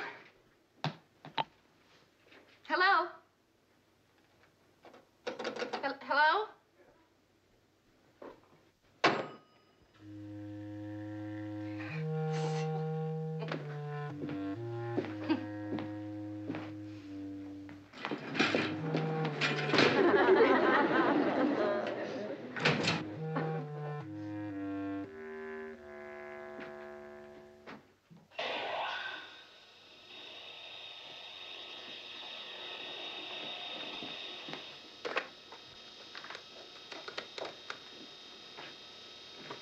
Hello, Rhoda. Listen, there's not supposed to be anyone in the building, and I just heard the elevator. Rhoda, I can't call the police. What am I going to tell them, that I heard an elevator? I can't call the police until the murderer gets off the elevator. There he is. He's off the elevator. He's brought his gang. Rhoda, listen. You were my best friend, and I really liked your Christmas present.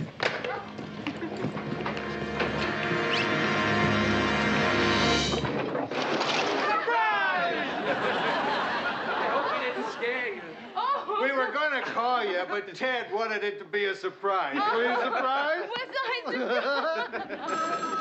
Oh. Hello, newsroom. Season's greetings. Mr. Green. What do you mean, is this the murderer? That's for me. You're the murderer? Rhoda, yes, everything's fine. Yes, of course, I'm sure. No, nobody's forcing me to say that. No, it's just Mr. Grant and Ted and Murray. I don't know why they're here. We're having a Christmas party. They're having a Christmas party. No. We're having a Christmas party. All of us. We are, yes. He wanted to come down.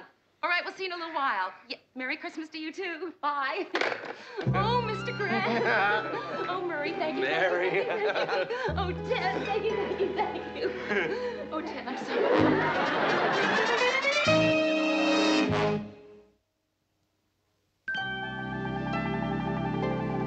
Oh, it's just so good to see you. Come on, Mary. The party's at my place. Okay, I'll get my coat. Hey, wait a minute. You're not off till midnight. Oh, come on, Lou. It's Christmas Eve. What's the difference? The difference is that the general manager has a habit of calling at 2 minutes to midnight to wish the night man a Merry Christmas. If the night man isn't here... You mean we have to kill a half hour here? Well, let's make good use of it. Come on, I got some paperwork I can take care of. Well, I guess I can write some fillers for tomorrow night's show. I think I'll go listen to my album. Hey, Mary, can you type this up again? Oh, sure, Mr. Grant.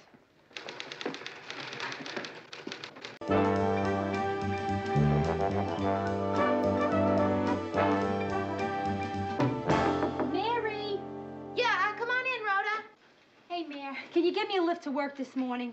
My carpool didn't pick me up. How come? They're sore at me. It finally dawned on them I don't have a car. Yeah, I'd be glad to. Good. Hey, Rhoda, do I look all right to you? Terrific. Really? Oh, yeah. That's some color. Yeah, good. All right, dress, you are no longer returnable. You are mine, all mine. I never knew anyone to buy a brand new dress for a Wednesday morning. Well, I just want to make an impression on somebody.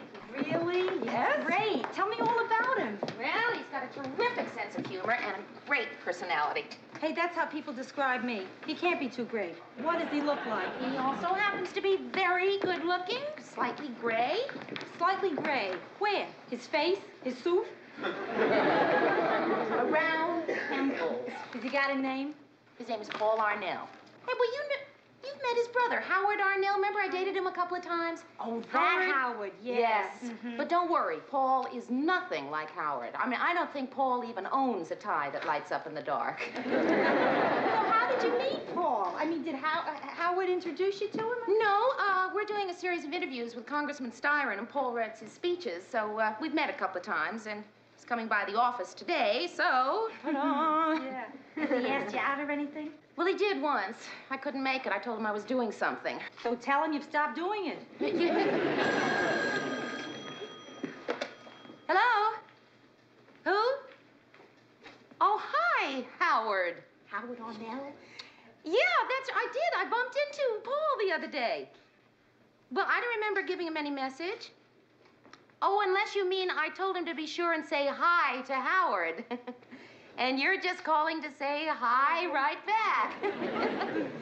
Well, hi. Listen, Howard, I've got to run. I've got some guests here. Yes, a few people just dropped in. Oh, I don't know. I guess they'll be here a couple of hours anyway. You what? You'll hold. Oh, yes, of course. I knew you were just kidding, Howard. I knew that. Listen, I really have to go. No, all right, I won't take any wooden nickels. Yes, I'll be sure to say hi to Paul when I see him. Right, good talking to you, too. Bye-bye, Howard. Quick, before he calls again.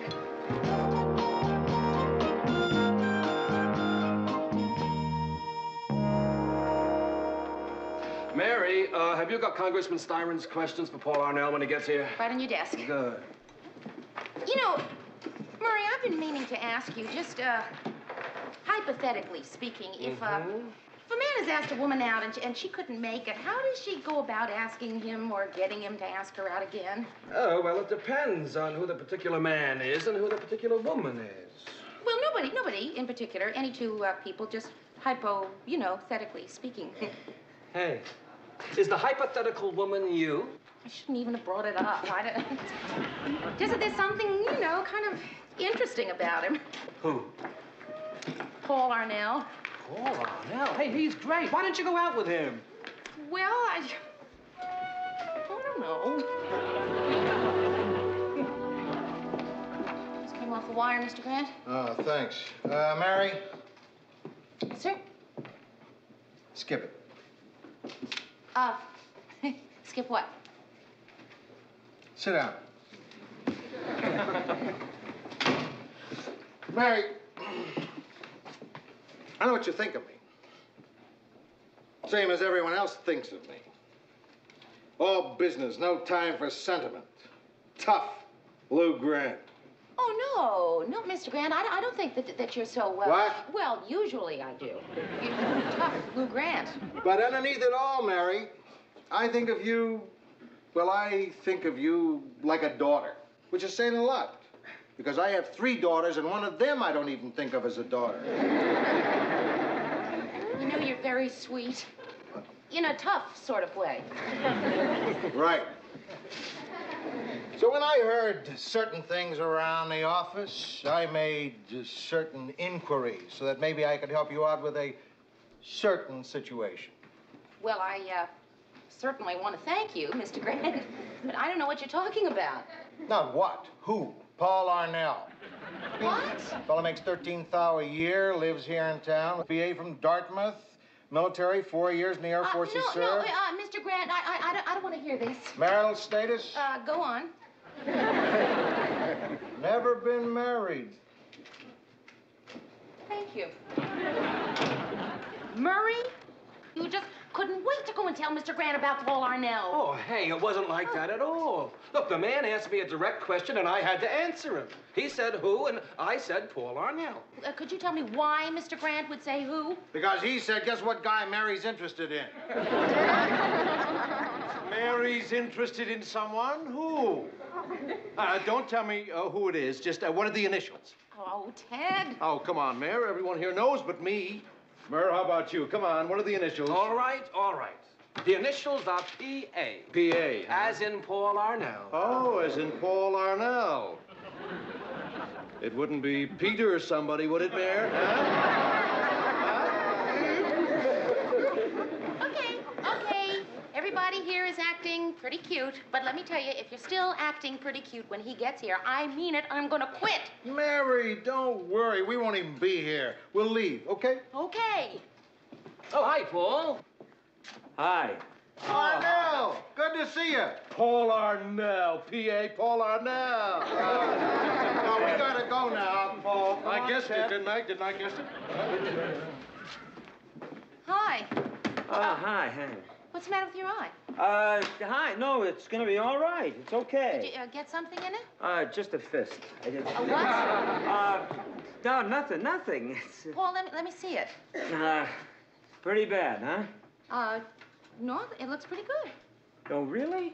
It's amazing to me how much punishment the human face can take before it breaks. Oh. Do you get any coffee? Yeah, sure, but, Paul, what happened? Oh, I was sitting next to this guy at a lunch counter, and he's reading Styron's speech in the newspaper, and he's making loud, rude remarks, you know. Uh-huh. So oh, cream and sugar? Okay. Thanks. Did you tell him that you wrote it? Oh, no, not right away. He had a tattoo.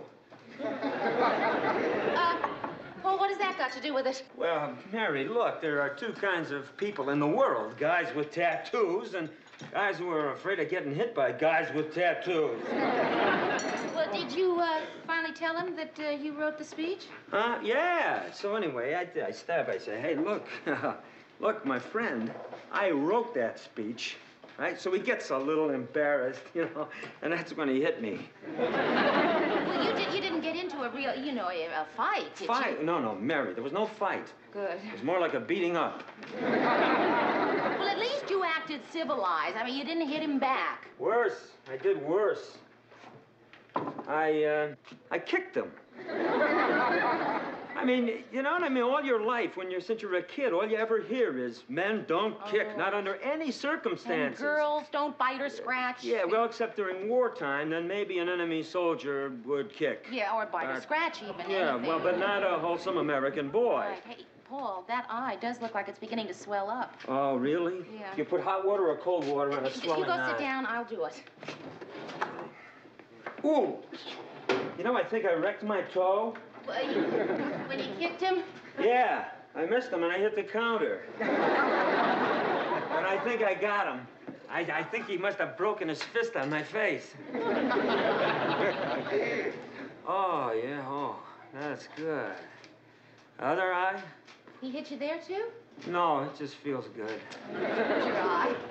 Say, listen, Mary, would you be suspicious if I showed up at your apartment every night and you had to fix up my eye? No, not in the least. Oh. Would you, how about Friday night, say around 8 o'clock? Are you busy? Friday night at, Without a swollen eye. No, I'm not busy. I'd like that. Great. That's terrific. I'll be looking forward to it. Me too. Yeah. See you. Paul! The, Styron interview. We still haven't gone over the Styron material. Styron, right, yeah. Sure, I made such a great exit. Why is nothing ever perfect? Hey, Mary. I don't see one person with graying temples. Give me a zip. Oh, sure. Don't you feel a little peculiar about going out with Paul? Why? Because of Howard. Rhoda, I told you, Howard and I were never what you'd call a big thing. Mary, I thought he told you he loved you. Yeah, he did. He tells everybody he loves them. I mean, Rhoda, if you dialed the wrong number and got Howard, he'd tell you he loves you. He would, huh? That's worth a dime. It's been a while. Oh. It's a magnifying mirror. Mary, why didn't you warn me? I thought it was a relief map of the moon. When they sell a magnifying mirror, they should include a printed suicide note. Rhoda, I think that's probably Paul. Yeah, probably. So, you want to... Okay. If you want me to stay around and help you break the ice, I'd be glad to. Hi, Paul. Hi. Let me take your coat. Oh. I'd like you to meet my friend, Rhoda Morgenstern. This is Paul Arnell.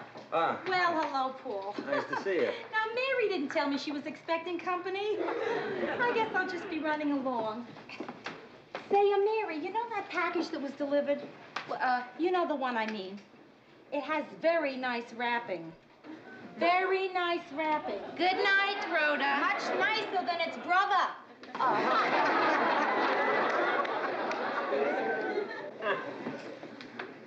Hello. Hello. I was going to bring you something, but I couldn't decide what. What do you mean, like candy? Or gum, I don't know.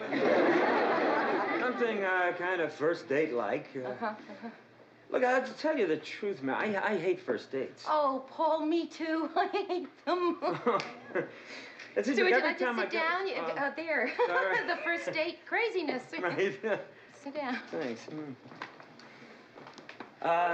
Say, Mary, do you remember when I was beaten up and I came to your office the other day? Yeah. Well, why don't we call that our first date, and then we can call this our second date? Terrific. I Oh. love that idea. Good.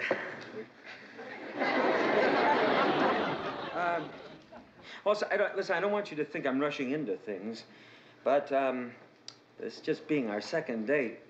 I'd like to take you home and have you meet my folks. What? It's not what you think.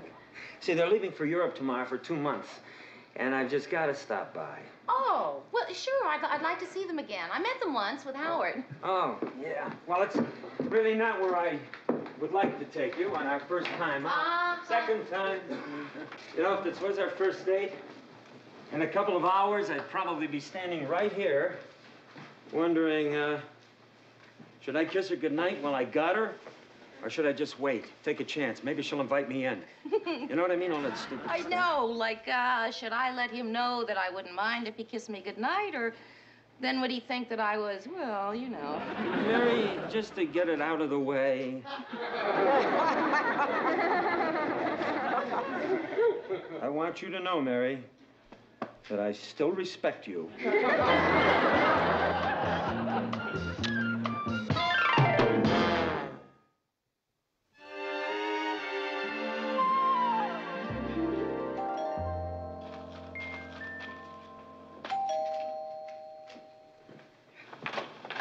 Well, Mother, look who's here. Well, we just stopped by to see if this charming house was for sale.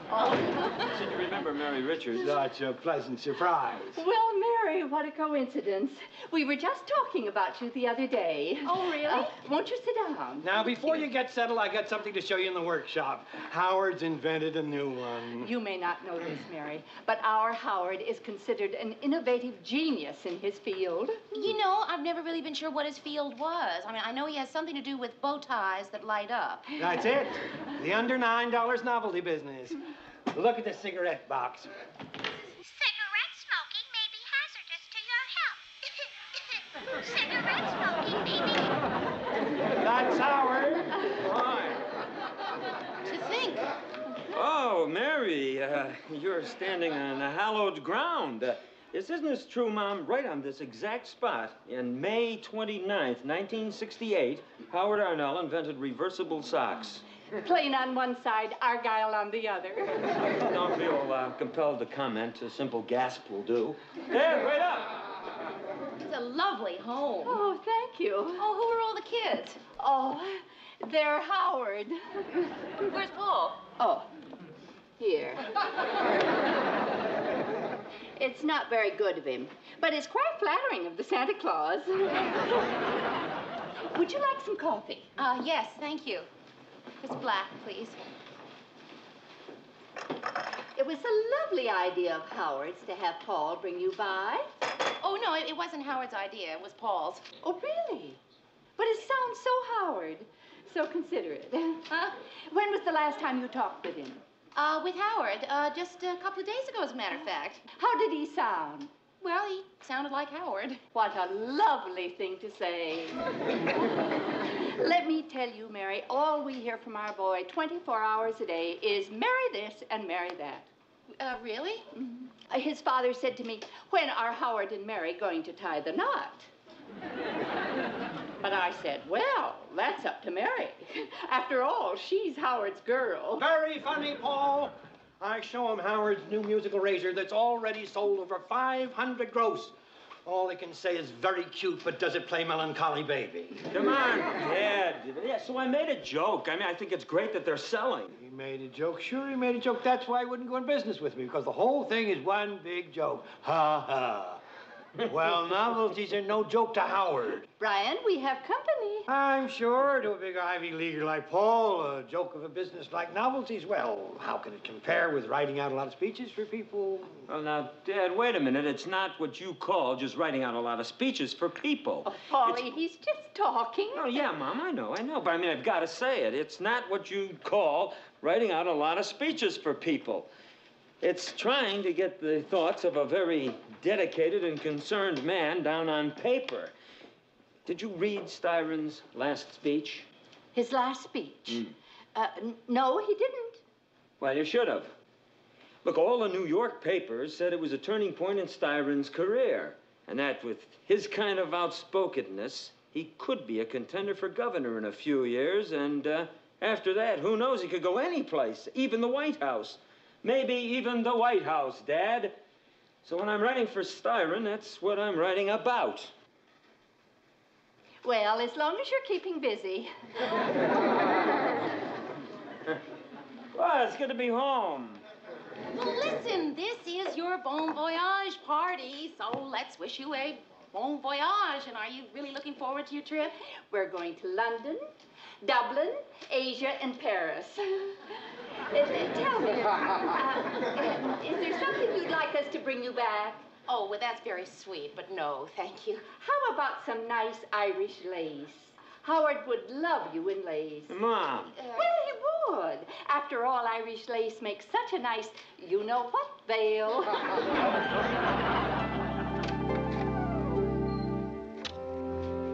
Well, thank you, Paul. I had a really great, time. Oh, sure. You had such a great time. You're home at 9:30. If you would have had any more of a great time, you could have been home by 8:30. Now, Mary, I'll tell you, they're just weird on the subject of Howard.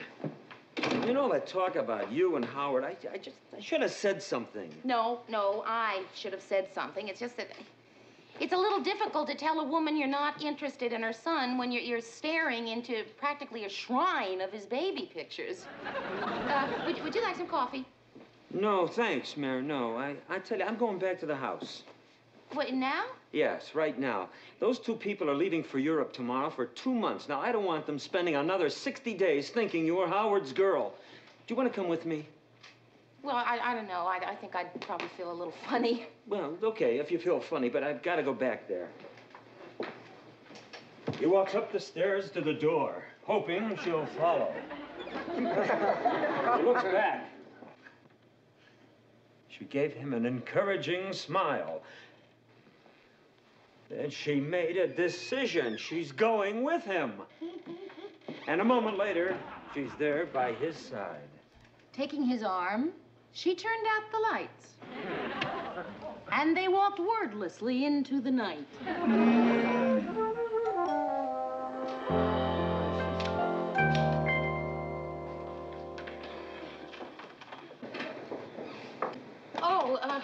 Mrs. Arnell, we didn't realize that you'd be, No, Mary, come in. We didn't want to disturb you folks. Oh, you're not disturbing us.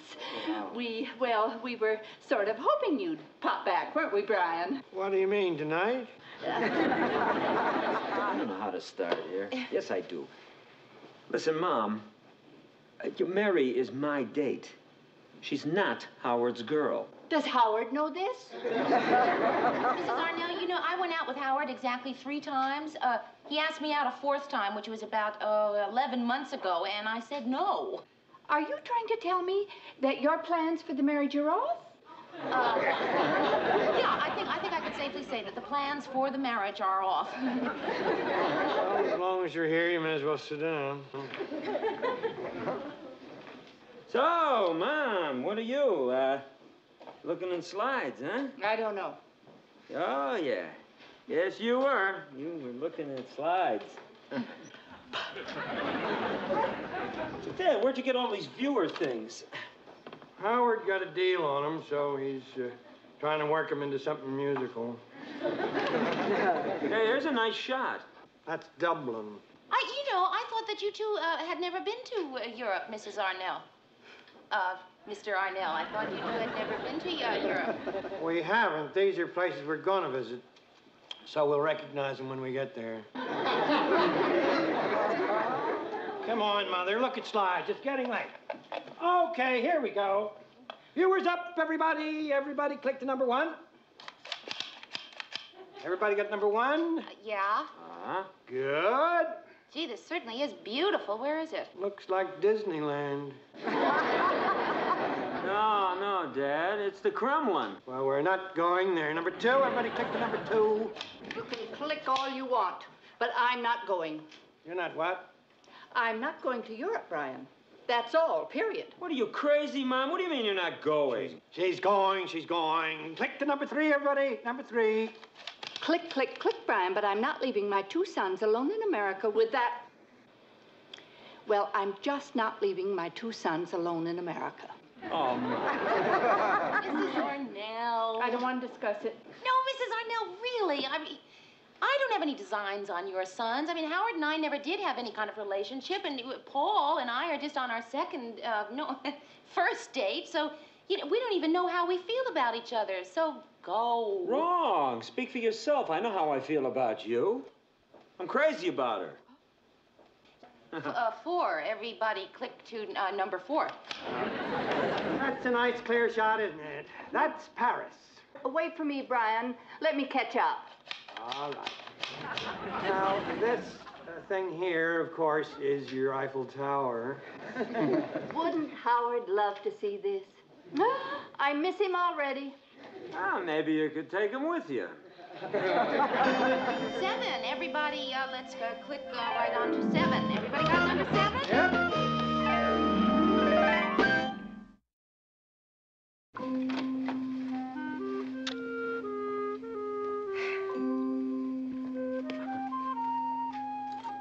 You get the feeling we're always standing here?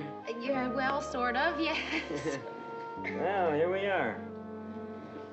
Do I come in? Do I say goodnight? Do I talk a lot to cover my self-consciousness? What?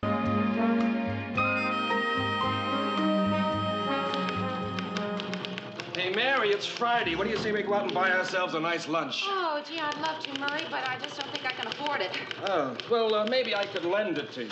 No, I still owe you $5 from last Friday. Oh, do you?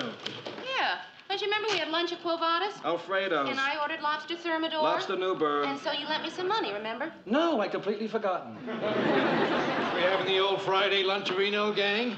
How about it, Mayor? Well, I'm afraid it's going to have to just be you and Murray, Ted. I'm a little short this week. Oh, well, if you need to borrow any money, I'm sure Murray here would be glad to lend it to you. Newsroom, Mary Richards. Bob Freelander here, General Manager of WKS. Yes, sir. Just a moment. I'll put Mr. Grant on. No, I want to talk to you. To me? I'm interviewing several young women for a producer's job. I'd like to talk to you about it. You're considering me for a producer's job? Yes, on a new talk show for ladies. We're calling it The Ladies Talk Show. Certainly is catchy. How soon can you get in here so we can talk? Well, I don't see how I can during, working hours. Then we'll do it today on your lunch hour. We can have lunch and chat right here in my office. Let's say 12:30. Well, all right. 12:30 will be fine. I'll see you then. Oh, wait a minute. I'd like to order some lunch. What would you like? Oh, hamburger and coffee. If you're ordering lunch, get me a ham sandwich, a glass of milk, and a side of French fries. And a ham sandwich, a glass of milk, and a side of fries. I'll have a pastrami on rye and a vanilla shake. On Ryan.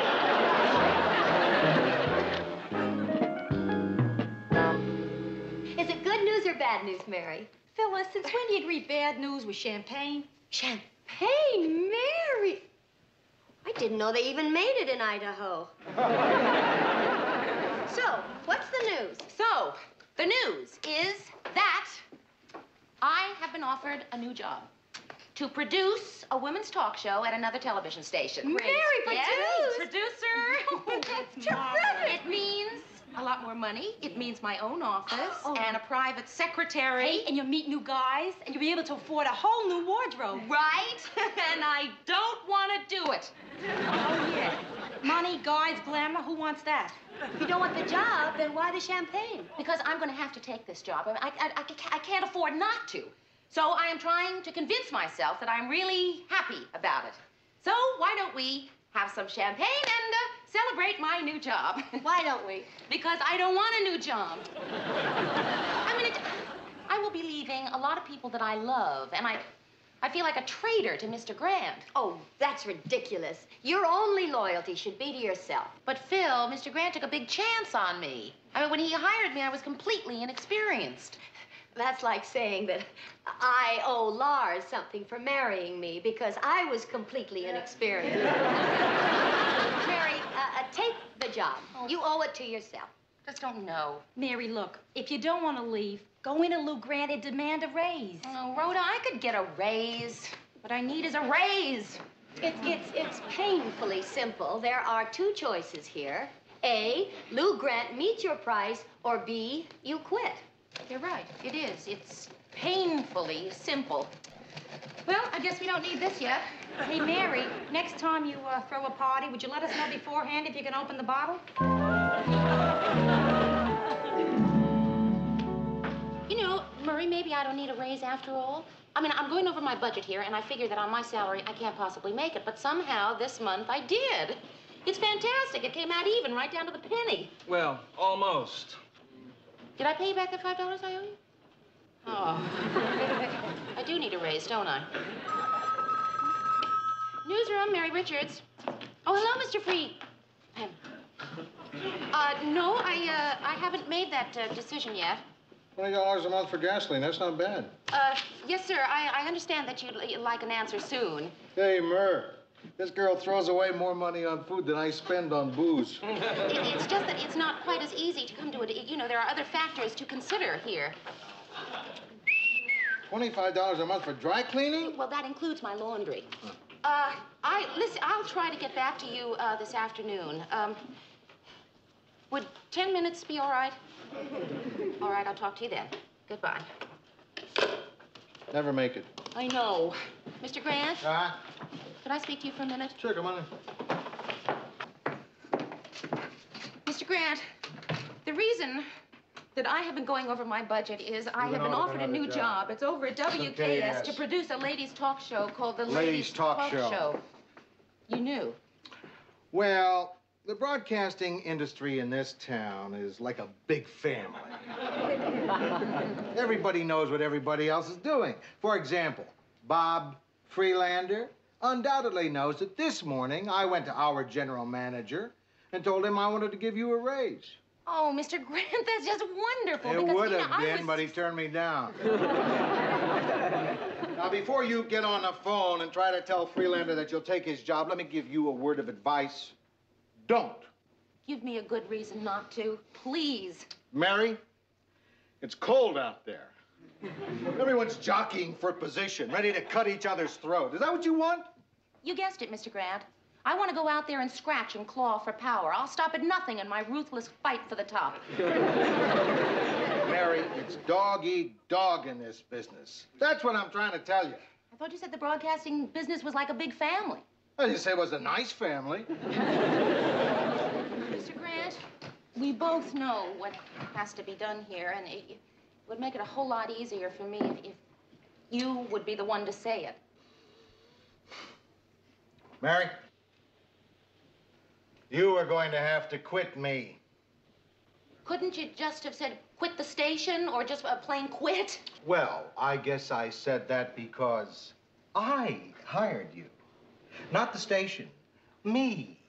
But just because I went out on a limb for you, I certainly wouldn't want any sense of loyalty to me to interfere with a better deal for you. Sure glad that you're not putting this on any kind of, personal basis. The reason I am is because I don't want you to go. I'll miss you. Well, I'll miss you, too. When it's Freelander, I want you to start. Well, he said as soon as you can find a replacement for me. Oh, don't worry about that. Oh. Well, then I guess I'll clean out my desk on Friday.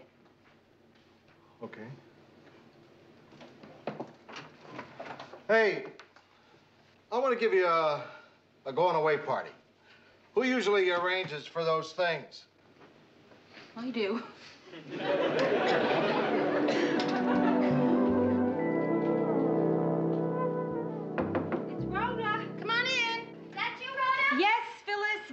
I'm going into Mary's apartment, yes. She doesn't miss a thing that goes on in this entire building. Hey, Mary, I just washed my hair. Can I borrow your dryer? Oh, I'm sorry, Rhoda. It's broken again. Well, listen, soon the money will start pouring in from your new job, and we'll be able to afford a new one. Can I borrow your stove? Yeah, sure. It beats trying to dry your hair over a hot plate. Hey, Mary, were you in bed? I'm sorry. No, listen, I tried to go to sleep, but I just couldn't. I guess it's because of the new job. Well, possibly because it's only 8:30. Yeah. But I was sitting around here thinking about leaving the newsroom tomorrow. I got myself so depressed, I decided I'd just go to bed. Yeah. You know what hot milk tastes like? Hot milk. Sure. I'm an expert on the stuff. Did you know that the first man to drink hot milk invented the word yuck? Hey, come on, kid. Let's just talk, huh? Yeah, good. Anything. I just don't want to think about that new job. All right, what do you want to talk about? They showed me my new office today. Outside it, there was this bunch of girls all laughing and giggling and having fun. And there I was inside my private cubicle, practicing sitting behind this big desk looking like an executive. Felt like Rosalind Russell. It's gonna be tough trying to find you a tweed suit with padded shoulders. Hey, wait, no it isn't. I just remembered. I've got one. Yeah. Oh, why didn't you tell me you're having a pajama party? Phyllis, I'm not wearing pajamas. Oh, with you it's always so hard to tell, Rhoda. So, what did I miss? Nothing much. I was just telling Rhoda how hard it's going to be to leave my old job tomorrow. Oh, Mary. Dear, funny Mary. There are some lessons that I've learned in my life that I would like to share with you right now. Mary, you know that trouble you've been having tonight about sleeping? This ought to do it. Good night. Good night. Life, as I see it, is a long trail of leavings.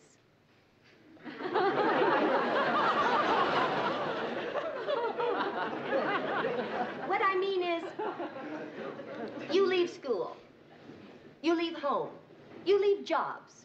Phyllis, leave me alone. You know what you're getting at, but it's not going to help me. Yes, it will, Mary. It will if you just let me explain it to you the way I explained it to Bess. But Phyllis, I'm not 12 years old. Last year, she had this marvelous opportunity to go to camp, but she was miserable about having to leave, just as you are. I mean, the situations are so analogous, it's astounding. But I explained to her the fun she'd have doing new things, making buttons out of walnuts, short-sheeting the counselor's bunk. Phil, Mary, not only that, but making new little friends. An adventure. It'll be the same with you, Mary. An adventure. You'll see. Everything will be just fine. But I don't want to go to camp. Hi, guys. What are you doing out of bed at this hour? Well, Murray asked me to come in early. Yeah, I wrote a farewell speech to Mary to close the show with tonight, and I figure if Ted studies it all day, maybe he can do it on the air tonight without a goof. Mary's still not here. I'm going to have to make these party arrangements myself. Murray, you're going to have to help me make some phone calls. Anything at all I can do, Lou. Ted, I've been asking myself that same question about you for years. Who do you want me to call? Let's see. I want this to be a party to remember. Get a large punch bowl and get me a distillery and 2 lemons. I want this to be big. By the way, Ted, you haven't kicked in yet. How much is this going to cost? It's going to be up there, maybe into 2 figures. 2 figures? I don't know why every time we turn around we have to throw our hard-earned money away on some frivolous party. What about flowers? Flowers, too. Let's see, distillery, punch bowl, lemons. What time would you like the Minneapolis Symphony to arrive? Here's $5, Murr. Take Christine out of that and give me the change later. This desk will never be the same. Yeah, I know. Mary's old desk. Maybe we should retire it. You know, like they do football players' jerseys. Where is she anyway? Isn't she even going to show up on her last day? Well, the girls from sales took her out to a farewell champagne breakfast, and at noon, the guys from promotion are buying her a farewell drink and lunch. And she's going to be snockered before the party. Yeah. Newsroom? No, Miss Richards isn't here. Who's calling? Oh, hi, Freelander. Lou Grant? Yeah, I'll have her call you. Maybe. Hey, Freelander. You got yourself a good girl.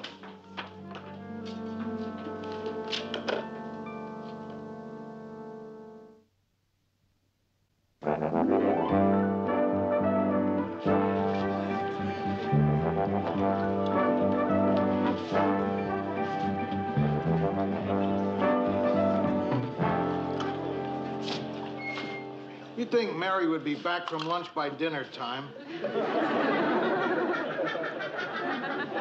I'm beginning to get worried. Oh, it's all right. The whole production department hasn't come back from lunch either. Well, if she doesn't hurry, she's going to miss Ted doing the farewell speech I wrote. Don't do that. You'll dent the dip. My stomach is growling. Well, take a drink. Why do you think my stomach's growling? I had a drink. I gotta have some food, man. This punch Lou made is gonna eat right through my stomach. Well, you can't eat. I want everything to look perfect for Mary when she gets here. Lou. Huh? What is that shriveled up little thing doing in the punch? 5 minutes ago, that was a fresh gardenia. Hey, here it is. Oh, Mary's gonna miss it. Hey, everybody, here's the farewell speech. Gather round. Tonight, for my sign-off, in place of my usual droll anecdote, I'd like to get serious for a moment. The associate producer of our 6 o'clock news is leaving our friendly fold for greener pastures. And it is with mixed joy and sadness that we view her exodus. So all of us here at WJM wish a bon voyage through the ocean of life and the best of luck to our own Mary Rickards. Richards? Her name is Richards. Well, it's my fault. It's all my fault. Why your fault? Well, I wrote the whole speech out phonetically except for Mary's name. How did it sound, boys? Rickards! You said Rickards! I don't get your point, Murr. Her name is Richards. Now I get your point. Hi, guys. Hi, Mary. Hi, Murray. Hi, Mary. Hi, Ted. Hello, Mr. Lou.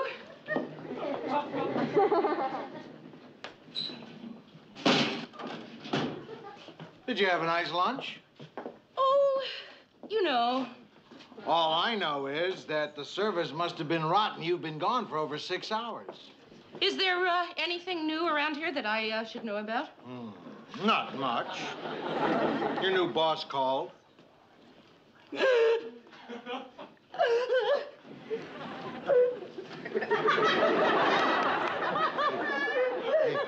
Hey, try to keep it down. Everybody's looking. I know. Everybody kept buying me drinks, and I kept letting them because I couldn't face coming back here and having to say goodbye to all of you.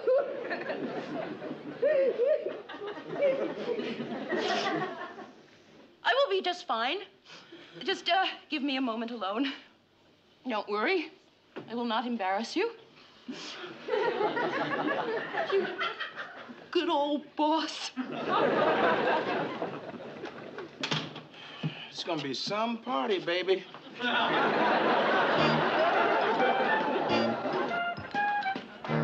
nothing, Gertie. All I've got are looks and a voice. Yeah. Uh-huh. Telling you, Gertie, I'm just a no talent. Somebody put truth serum in the punch. No, Murray, you might as well hear this, too. I do a good job of hiding it, but I'm a lousy newsman. That's not true, Ted.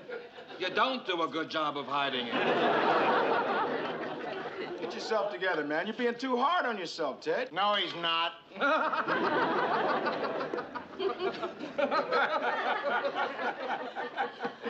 Oh, just a wonderful bunch of wonderful guys. Mm-hmm. She really picks up a party, doesn't she?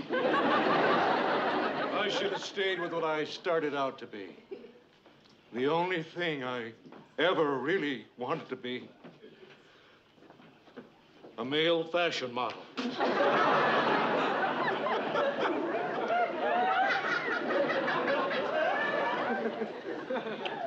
A male model?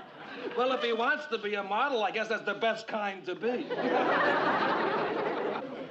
I used to look at glossy pictures of those guys in the ads, standing there like this.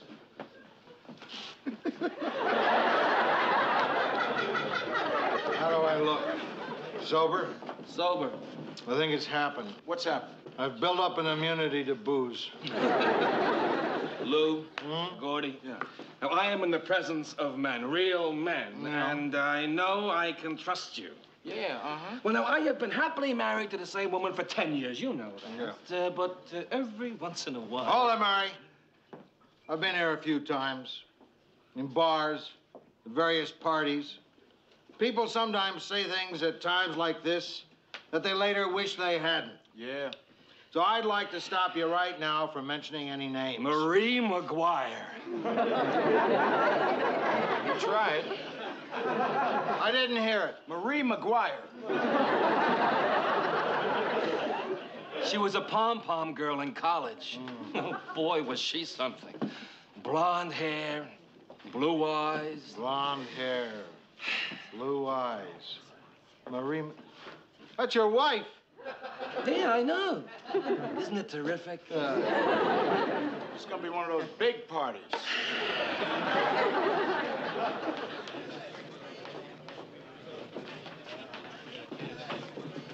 Where are you going? Well, it's getting late, and I just thought I really couldn't face any final goodbyes, so I was planning to call everybody individually, you know, next week, and... Well, I figured if I stayed any longer, somebody would probably start singing... For she's a jolly good fellow. Oh, for she's a jolly good fellow. For she's a jolly good fellow. I can't sing either. Speech, man. Come on, let's hear something. Say a few words. I don't know what to say to tell you how I feel. You know, except to say that I'll never forget any of you. Of course you won't. We'll be seeing each other all the time. Well, that's right. We will. We'll be seeing each other all the time. Lunch together? Lunch together. We will. Every week. Every week we will have lunch together. I don't know who I'm trying to kid. I've been to enough of these things to know that people say they'll get together, but they never do. The minute I walk out that door into your dog-eat-dog world, that's the last time I'll probably ever see any of you. Well, except for Ted on the news. Or in a fashion magazine. So, anyway, I just want to say thank you and bye. So, Come on, everybody. This is a party. Everybody's supposed to be having a very good time. I know I am. Mary, come into my office. Excuse me. Sit down. Mr. Grant, I'm awfully sorry. You gave me this beautiful party, and I put a damper on it. You didn't put a damper on it. You dropped a bomb on it. But I don't care about that. I'm gonna meet Freelander's offer. Come on, Mr. Grant. The general manager already turned you down once. Yeah, but I didn't threaten to quit yet. You'd quit for me? No. But the general manager doesn't know that. So, let's call Mr. Freelander and tell him to find somebody else for that job. You mean right now? Of course now. Hello, Mr. Freelander? This is Mary Richards. Could you hold on just a minute? Mr. Grant, I'm so glad I can't think. Hey, hold it down out there! Mary's on an important call. Mr. Freelander, there's been an interesting little development here. Listen, I know I haven't actually started to work for you yet, but I quit. I think she's going to stay. Well, Mr. Grant has met your offer, so I've decided to stay right here. Oh, that was just some friends of mine. Yes, sir, I do realize what I'm doing. Yes, Mr. Freelander, I have given the matter a great deal of serious thought.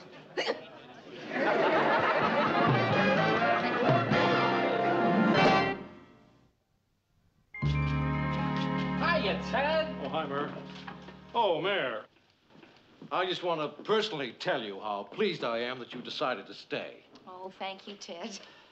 Was a lovely party, wasn't it? The best. We all chipped in, you know. Oh, did you? Yes. And I was thinking that since it was a going-away party for you and... On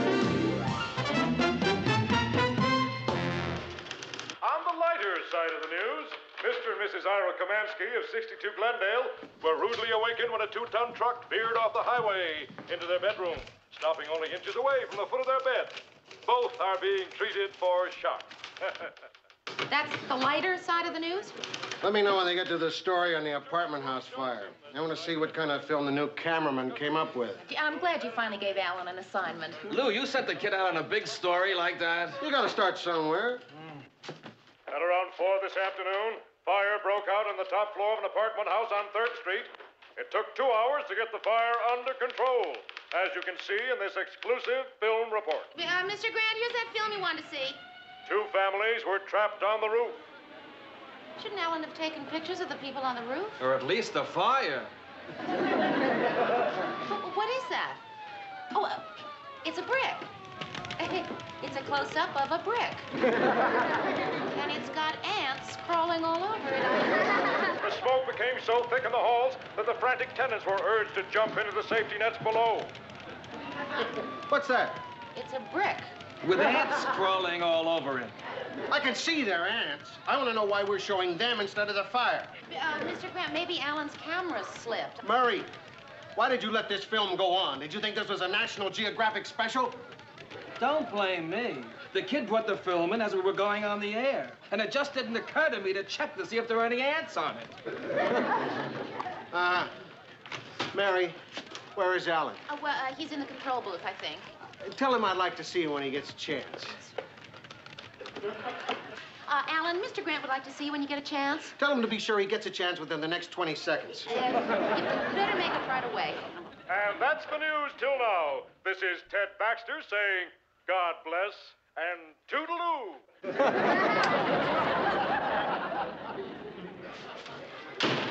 Did he like it?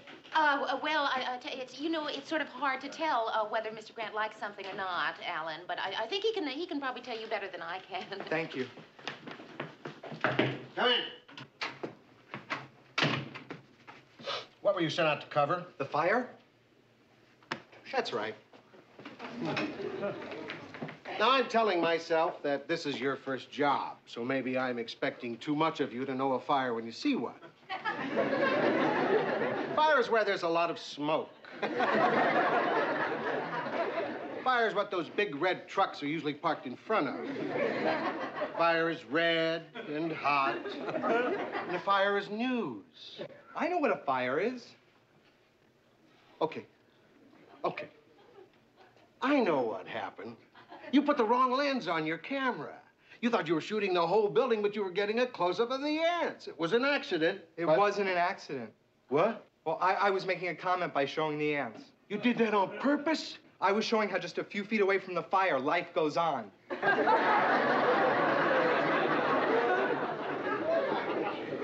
Why not show that just a few feet away from the ants, there's a fire going on? You gonna let me go? No, I'm not gonna let you go.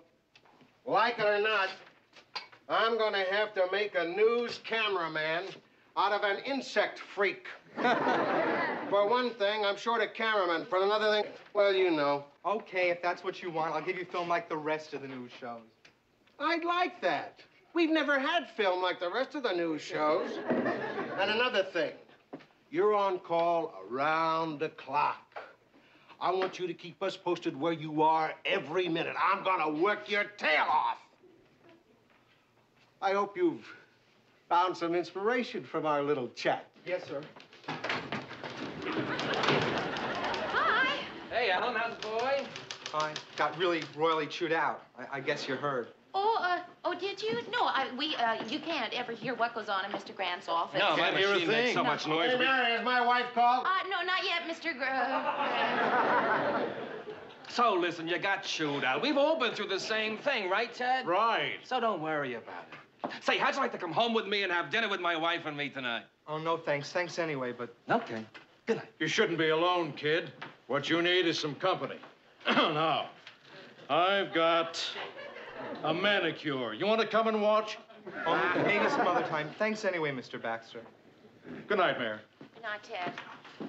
Well, Hal and I was going to invite you over to my place for dinner. Great. Is 7:30 all right?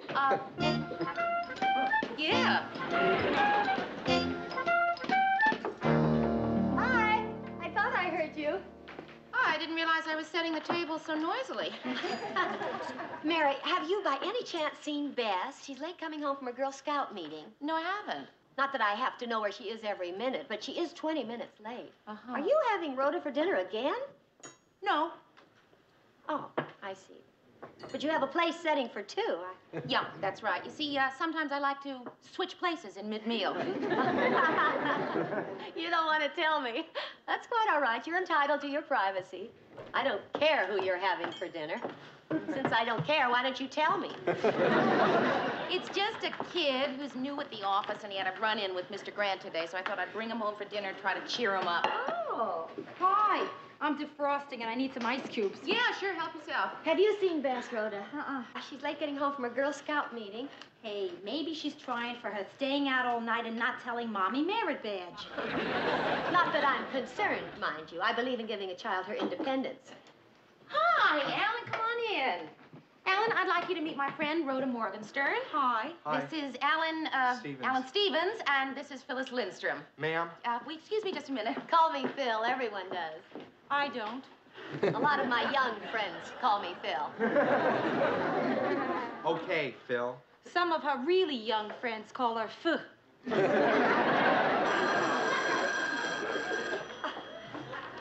Hello? Oh, hi, dear. Yeah. Okay, sure, I'll tell her. Bye-bye. That was Bess, and she's kind of worried about you. Where is she? She's still at the Girl Scout meeting. You were supposed to pick her up. Oh, for heaven's sake. Oh, nice meeting you, Alan. See you later, Ph. Would you like a drink? Hey, can we see your ID? Oh, I don't drink, but I would like a glass of water. Is that the kitchen? I'll go get it myself. Okay, the glasses are on the counter. Isn't he? Mary, what are you doing? Managing Little League? No, he's just a sweet kid, and he kind of had a rough day at the office. Uh-huh. How old is he? 22, 23, I think. I don't know. That's okay. Nothing wrong with going out with someone 23. I've done it myself. I was 15. I'm just getting some ice. I'll help you. That's okay. I think I can get an ice tray out by myself. No, really, I insist. Hey, where were you when I had to lug my old stove down to the basement? Oh! Hey, kid, keep both hands on that ice tray, huh? I'm sorry, my hand slipped. Next time this happens, I'll press charges. You know that shy kid in there? He's not really all that shy. Hey, Mary, it was an accident. I mean, I hope you don't think I'd fool around with one of your friends, or one of anybody's friends. No, of course not, Alan. No, it's just, Rhoda's just overly suspicious. She's from New York. Because if you did, well, No, hey, no. Come on, sit down, have some cheese and crackers. The funny thing is, she's not even my type. Well, no, of course she's not. I mean, she's a little older than you are, like I am. Yeah, but I wouldn't mind fooling around with you. Can I take your coat? And your shoes? Oh, I just felt at home. Well, good. Nice couch. Does it fold out? I mean, for you to sleep on. You know, Alan, I think that somebody may have gotten the wrong idea here. You want me to go home, is that it? No. When I want you to go home, I'll say, Alan, go home. I just think that there may have been a, Don't worry, nobody has to find out. Alan, go home. But then you'd be all alone. Yeah, that's right. You don't want to spend another one of those lonely nights, do you? Well, what are you smiling at me like that for? Because you're cute. You really think that because I'm 30 and single that I'm desperate, right? No, I meant that I find you very attractive, and what does age have to do with anything? Well, Alan, I'm really very flattered, but age has everything to do with it. I mean, look, if I were 19 or 20, you'd be 11 or 12. Anyway, you see what I mean? So come on, let's have dinner. You mean you just got me up here for nothing? No, I got you up here for dinner. Is that nothing? It sure is. Good night, Mary.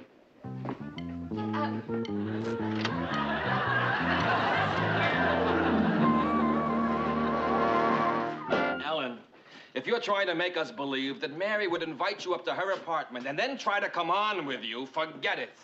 That's not our Mary. And then what happened?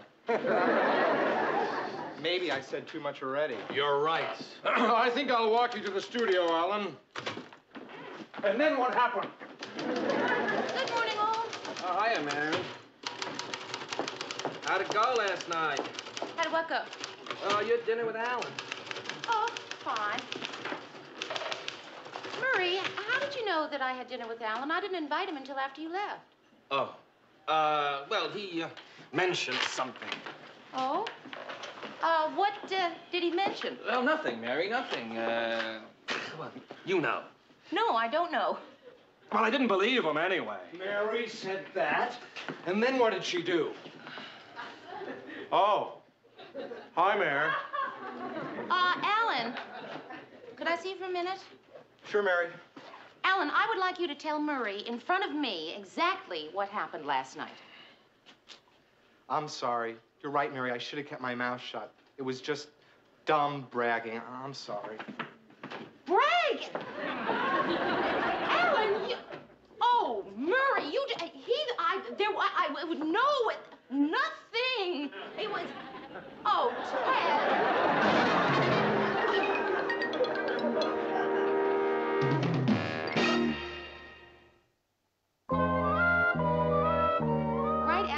Of the Winter Carnival Parade, we're going to switch to a remote of Arthur Almerin covering the airport arrival of the...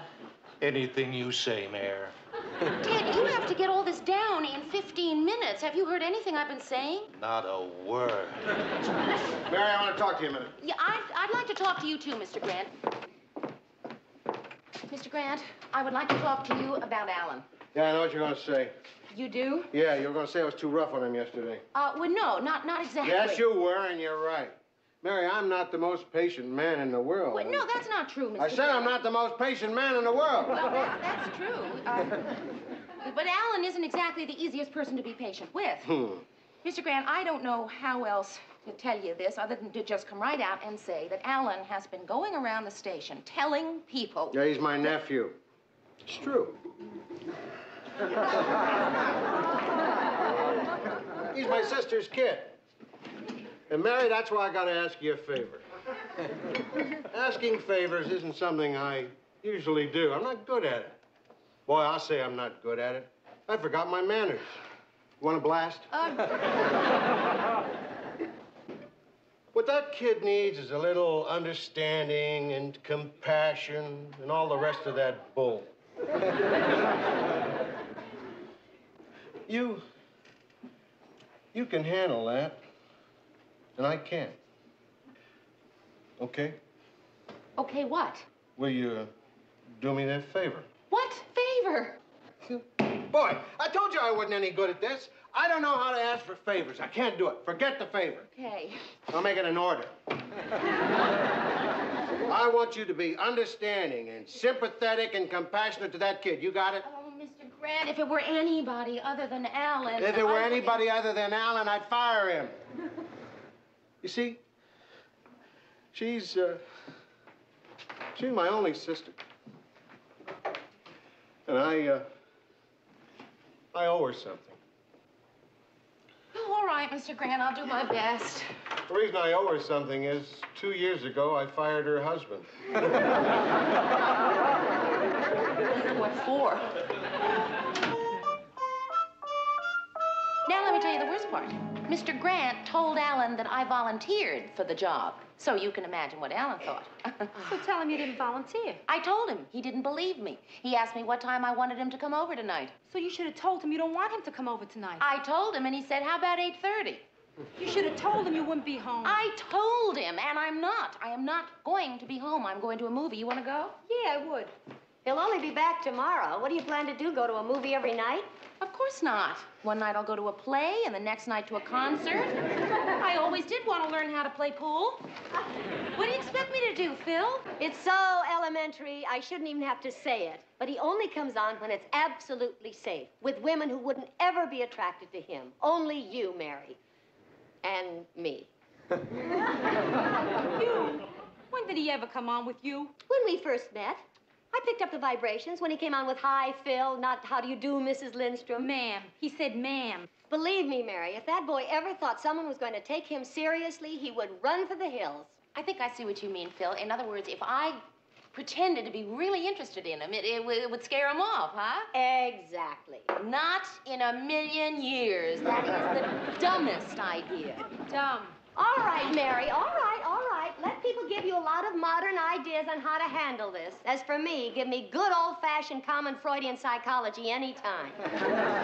There she is, folks, the sweetheart of Sigmund Freud. You are witty, Rhoda. You really are. Thanks. How much fun it must be for the other girls on your bowling team. Do you find a movie for us to see? Yeah, let's go to the Crestwood. Okay.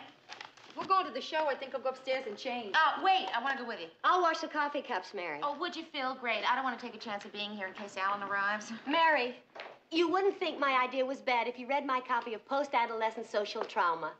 Well, fine. I will. Lend it to me sometime. I lent it to you 6 weeks ago. You did? Yeah, and that whole batch of books I brought up for you to read. She figures if you study hard enough, anybody can become a loony. I'll find it for you, Mary. Really, it'll help. Well, Phil, look, I appreciate your wanting to help me out with this problem, but I honestly don't think it'll help. Yes, it will. Wait till I find it. You'll see. Marriage as a competition, the liberated female, the creative neurotic. None of these is it. It must be here somewhere. Let's get out of here, Mayor. If she finds out you're still saving your Nancy Drew book, she'll never hear the end of it.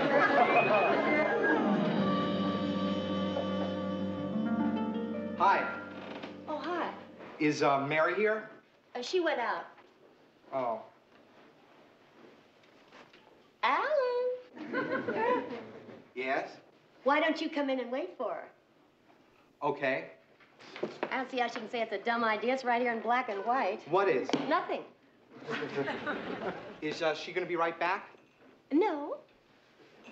That makes you nervous, doesn't it? No, why should it? Well, because you're alone with an attractive, mature woman. Now, doesn't that make you nervous? Uh-uh. Well, Well, of course you're not nervous because you feel safe. Because you know that a person like me couldn't possibly be interested in you. If you're not, why'd you call me back in here? That's right, Alan. You're right. I am interested in you. I find you terrifically attractive. Now, how does that make you feel? Nervous? That's right, Alan. I understand why you have to leave now, and it's perfectly all right. I'm glad I could clear this up for you. Goodbye, Alan. I do understand.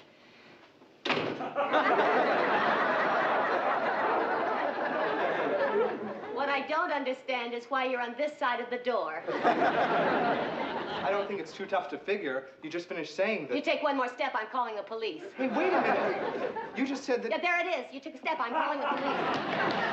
See, I'm picking up the phone. I have it in my hand. See, I'm dialing the police station right now. It's ringing in the police station. The desk sergeant is picking the phone up right now. Hello, Mary? Guess who's here? Alan, why don't you come right down? And hurry. Hey, what is this? What's happening here? I'll tell you what's happening. It's all right here. Read this, chapter 7. Nancy Drew? That's Mary's book. She saves things. Phil? There he is, Mary. He's all yours. See if Nancy Drew can get you out of this one. Hey, what is it with these friends of yours? What is it with you, Alan? Why don't you find a girl your own age? You don't know? Well, what's the use? Pardon? I said, what's the use?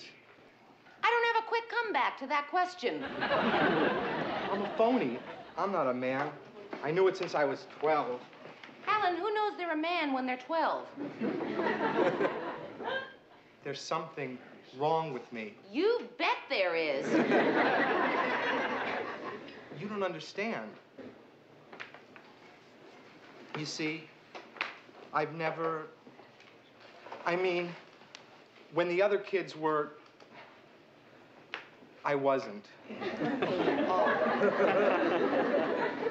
I'm awfully sorry, Alan, but I don't see how You don't know I what can... it's like to feel like you're the only virgin in the whole college.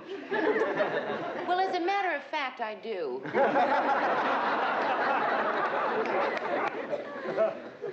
I've been waiting for someone. Someone kind and gentle and compassionate to help me find myself. Well, Alan, couldn't you find a nice girl your own age to help you look?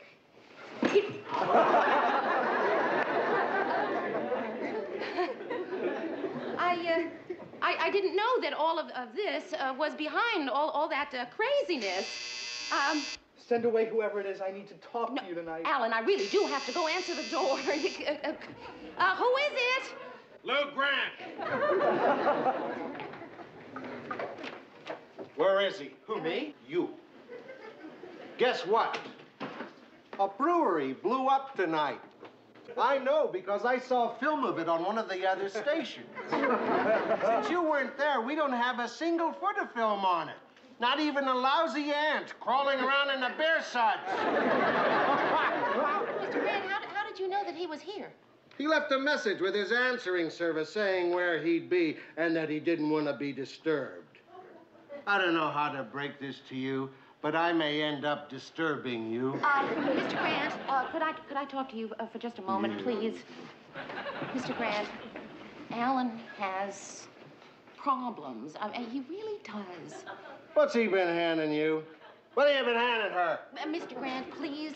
They're very personal problems, and well, he has problems about women. You do, huh? Hey, Uncle Lou, I was just kidding around. You were just kidding around? Look, you, I want you to remember something and remember it forever. I think of this girl here like she was my own daughter. That means she's your cousin. You get my meaning? Okay, I'm fired. Ooh, no. As of now, you're third apprentice in the developing lab. I can always quit. Who says so? Now, look, there's only one woman down there in the lab. She's a negative cutter named Jocelyn. Tell him what Jocelyn's nickname is, Mary. Well, it's not really a nickname. It's just what some of the people... Bomber. Tell him what Bomber did at the last Christmas party, Mary. Oh, you mean when she beat you arm wrestling? That's the new woman in your life. Bomber. Good night, Uncle Lou. Cousin Mary.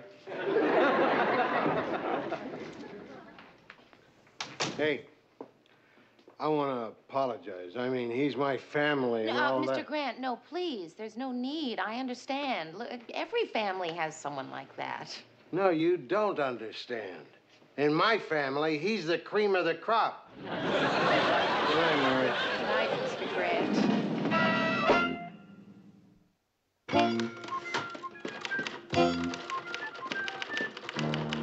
Hi, Mayor. Hi, Ted. Good thing Lou put that kid in his place. He's a troublemaker, you know. He was even beginning to spread rumors around about everyone, even you. Oh, really? Not that any one of us believed a word of it for a minute. Well, that's certainly good to know. You know, Mayor, you've worked here quite a while now, but I don't feel we've ever really...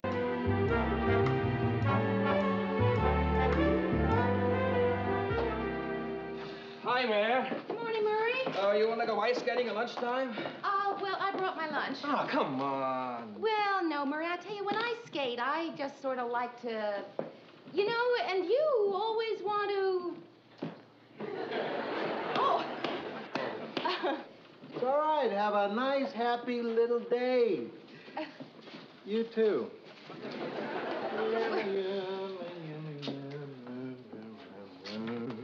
Yes? Something wrong? Well, it's just that I've never seen you looking so refreshed. Well, that's because I am refreshed. I got completely polluted last night. Nothing like a good hangover to pick you up. I wasn't hungover. You gotta be over to be hungover. I'm still half snockered. That was some evening. Me and John Corcoran, we were really flying. John Corcoran, the one on the network news? Oh, I see him from Vietnam in his combat jacket, tucking under the bullet. That's the one. He used to work here. No kidding. Hey, is he as great looking as he looks? You know, I mean on television. He's beautiful.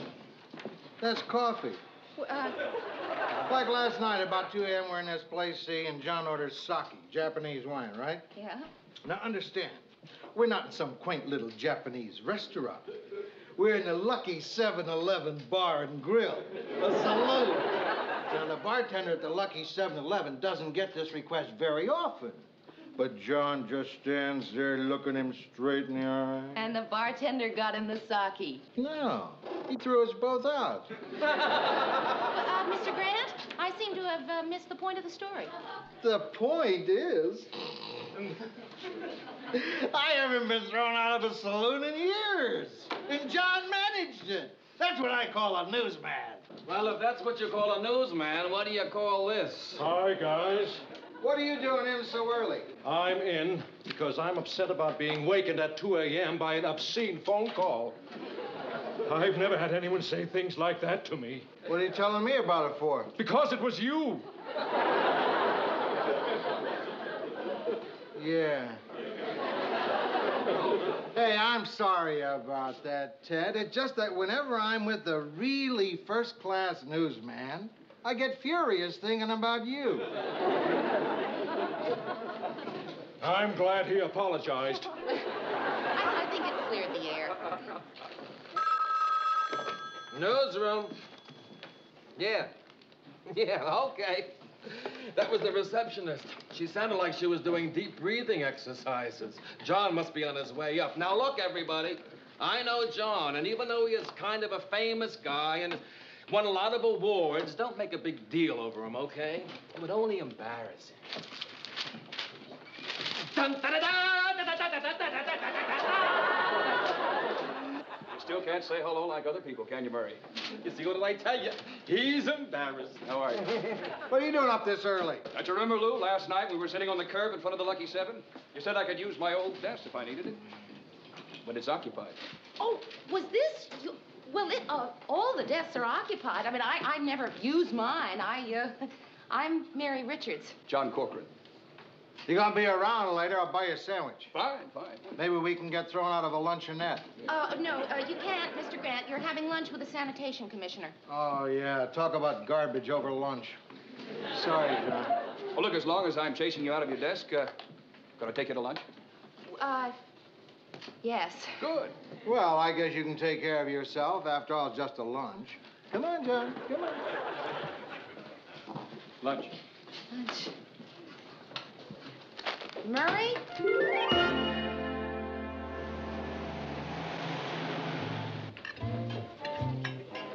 This is very good fettuccine.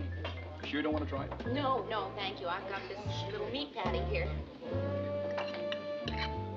John? What? I lied. I want to try your fettuccine.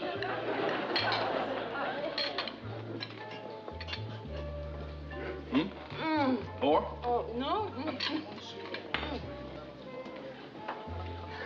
I've seen you on television, haven't I? Don't tell me, you're, John Corcoran. No, yes, you are. Oh, I just love your news. Oh, I mean, I don't, I really hate the news, but the way you do it. Oh, Thank you very much. It's really just heaven. I wonder, would you? Oh, my pleasure. Is there anything special you want me to write? Yes. To the most well-informed woman I have ever met. That'll just destroy my husband. Is she, Yes, she is. Oh, would you mind? Oh, thank you so much. You're welcome. I shouldn't have done that. Now, what's the harm? Well, I didn't want to disappoint her, so I wrote the first name that came into my mind. Ringo Starr. Mrs. Ringo Starr. I didn't want to spend the whole afternoon trying to figure out who Mary Richards is. Well, I can think of worse ways to spend an afternoon. Well, let's talk about you. Before Vietnam, weren't you in Russia? Yes. Are you involved with anyone right now? No. How about some dessert? Oh, I'm sorry. I thought you were on a diet. What would you like? Actually, I was thinking about having the fettuccine. Are you going to throw those away? You want them? Oh, yeah. My girlfriend and I are pooling our trading stamps. Oh, well, look, in that case... Here. What did you ever buy to get all these? A camper truck and everything to stock it with. A camper truck? Yeah, I thought I'd take some time off to just drive around the country. I haven't seen it for a long time. Oh, thank you. You're welcome. I'm married, Mary.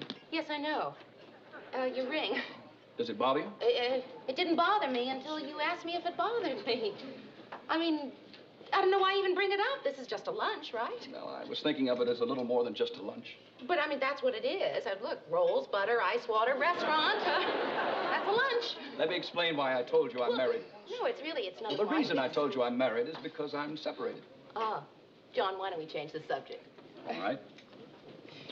If you're so separated, how come you're still wearing the wedding ring? That's a funny thing. Oh, is it? I just can't seem to get it off. Now, go on, try it. Well, no, I'll take your word for it. I guess to get it off, I'll have to cut it off. Oh, waiter, could I have a knife? My butter. You wouldn't let me. Look, all right, I'll admit he's intelligent, charming, good-looking, really polite. But the important thing is, I'm just not interested in him. I know what you mean. Looks, intelligence, charm. They turn me off, too. Yeah.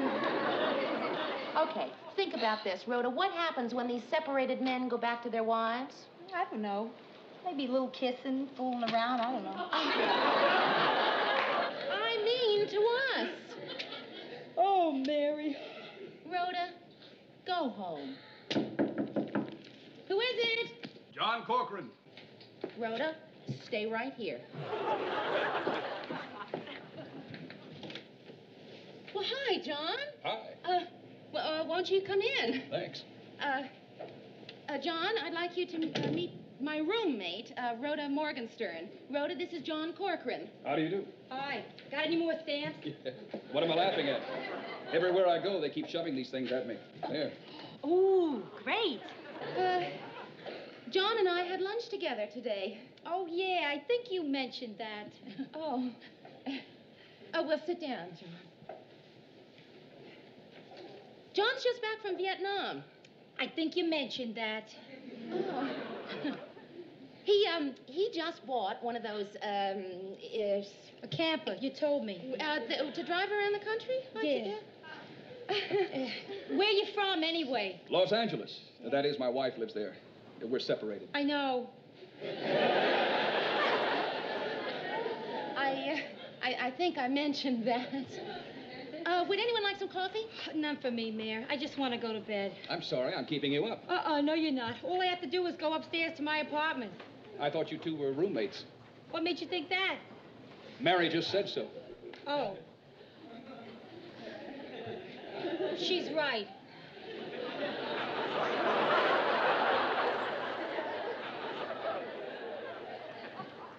John, how do you take your coffee? Black. He took it black at lunch.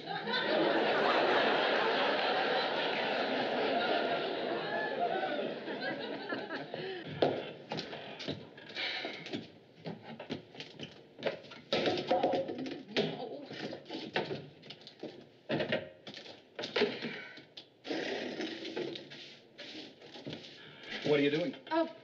Sweeping. I thought you were making coffee. I am. It's going to taste a little strange, though. You can forget about the coffee. Well, no, really, I'll just make instant. Why don't you go talk to Rhoda? It's a little difficult talking to Rhoda. Why? She's asleep. Don't believe it. Like it or not, Mary, we're alone.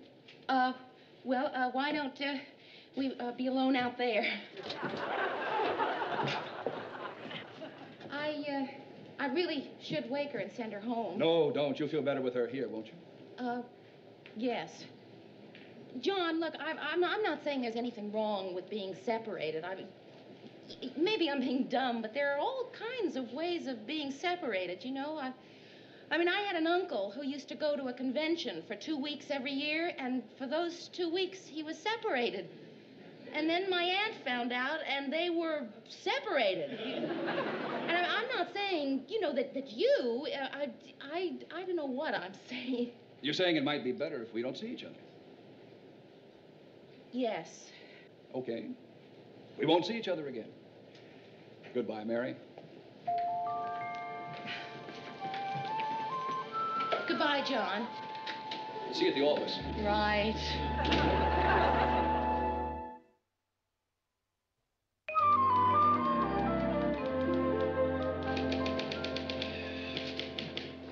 What are you working on? I think there might be an idea for a good documentary in this. America by someone who hasn't seen it for 3 years. Who? Jimmy Hoffa?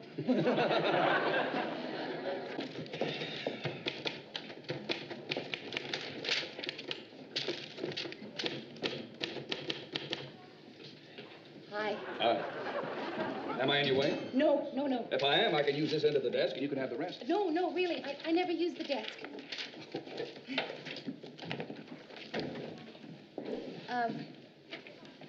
Excuse me. My labels.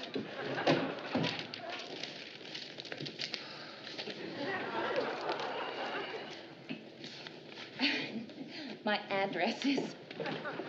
Mary, there's nothing wrong with sharing a desk with a separated man. I know. It's just, I never use a desk. Really.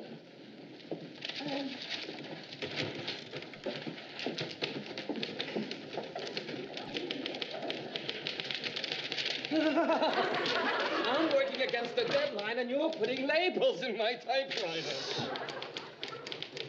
Well, Mary, look, I was wondering about something. Maria and I are having some people over Friday, and we want you to come. Oh, good. I'd love to. And look, if you're the kind of person who thinks they have to bring a bottle of wine or something, don't bother. We have all the wine we need. Okay. We're a little short on cognac, though. Hi, guys.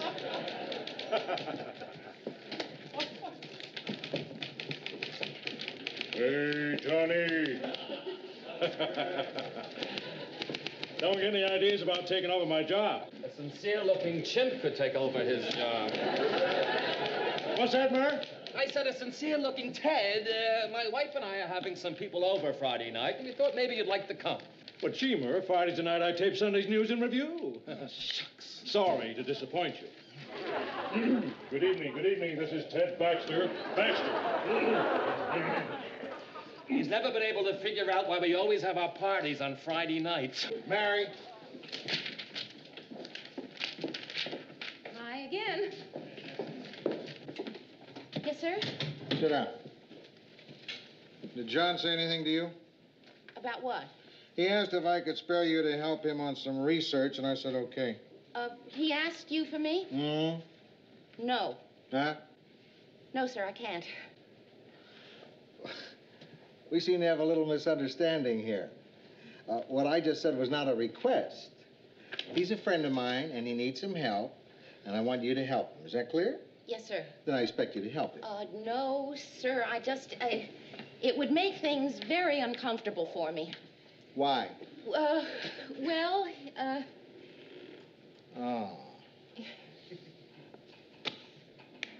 Mary, I'm going to say something to you, and I hope you won't take it the wrong way. You're the biggest jerk I ever met. How could I possibly take that the wrong way? You're a big girl, over 21 and then some. Don't you know enough not to affiliate with charmers like John Corcoran?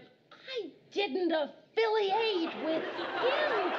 We had lunch, just one lunch. I've seen him mess up 3 or 4 women's lives during a coffee break. You keep away from him. That's what I'm trying to do, but you're making it very hard for me. I have to share a desk with him. Now you want me to... All right.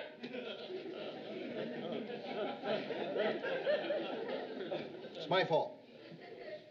But how did I know you'd see anything in him? I don't know what anyone sees in anybody. But I do. I like John. He's what you call a man's man. But that can be bad news if you're a lady. You mean like his wife? He separated again? Again? John and his wife had more reunions than the Whiffenpoofs. Well, listen, maybe he's being straight with you. One of these separations has to stick. Well, thank you very much, Mr. Grant, but it really has nothing to do with me. Good girl. Not that he's a bad guy. When I think of the times I've sat on a bar stool and sopped up his stories. Oh, there was this girl in Chicago.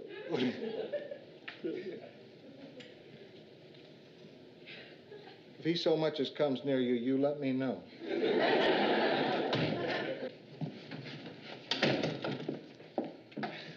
Again. Mary, it's disaster time. What? They're preempting Sunday's News and Review for that Washington press conference. The president? No, the Attorney General's wife. And that means Ted can come to my dinner party. Murray. Maybe he'll get lost. Mary, did Lou talk to you about... Oh, about my working for you? Yeah. Well, yes, but he decided that I have too much to do, so sorry. Okay. I'll see you Friday night, though. Well, John, I'm going to be busy Friday night. I really am. I'm going to Murray's house. So am I.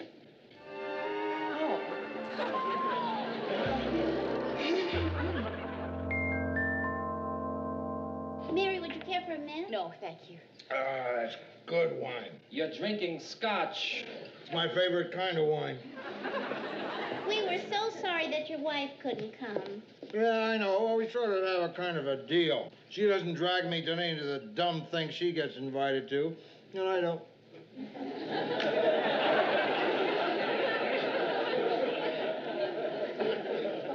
I think I'll have some more of that Scotch wine. Ted, it's so nice seeing you outside of the office for a change. Yes, well, some celebrities don't like to socialize with their coworkers, but I feel it's good for morale. Oh. You're not talking to me. Well, certainly I'm talking to you. Of course I am. Marie, the chop suey was fantastic. Oh, thank you. Speaking of things Oriental, when I was on assignment in the Far East last year, I found the natives very friendly. And our boys delighted to be there. Did you? That's because he was in Hawaii. You don't have to go to Vietnam to get a big story. That's right. Ted came back with a terrific piece on surfing. Thanks, Lou. Well, I think Ted had the right idea. All last year, I had the feeling I was in the wrong place. Not now, though. Marie, I just love what you've done with the house. Oh, thank you. Murray, honey, why I get the coffee, why don't you show everybody who wants to see it the rest of the place? Love to. Anybody else want to take the tour? please. Well, I've already seen the house, of course. So, John, why don't you take the tour? No, thanks. Not right now. Follow me.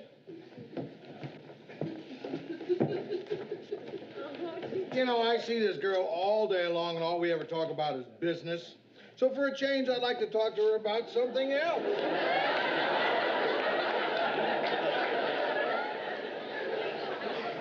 And there are so many things to talk about. There sure are. Did you get those books out of research that I had you? Yes, sir, I did. That's business, isn't it? But then what's wrong with talking about business? I think I'll go join the tour. I'll see you soon. Don't miss the master bathroom. It's the highlight. Mr. Grant, thanks. For what? For what you did. I appreciate it. But, Mr. Grant, don't do it again, okay? It's tough to say you're welcome after a thank you like that. Well, it's just that I've got to figure out how to handle this myself. I just wish he'd stop coming on like this in front of everybody. Maybe I can figure out a subtle way of getting him under a cold shower. I think so far, you and I, though, are probably the only ones who are aware of what's going on. And this is the family room. The tour is over. Oh, this is nice. We were here before, Ted. Well, it's still nice. Game time! Games? Sure, games. What's a party without a few games? You know, charades, association. Oh, I thought you were going to have us all get in sacks and hop across the room. Hey, does anybody have any new games? How about the truth game? You know what's always fun? Continuation. I think that's what it's called. You must have played it, where somebody says a word, and then the person next to them has to use a word beginning with the last letter of your word. Sounds great. Well, no, it really is. Like, well, if you said boy, then Ted would say yellow, because yellow begins with Y. Do we just keep on doing this, or does the game have an end? No, it ends. It ends when someone's stumped. Well, let's try it anyway. I'll begin. Box.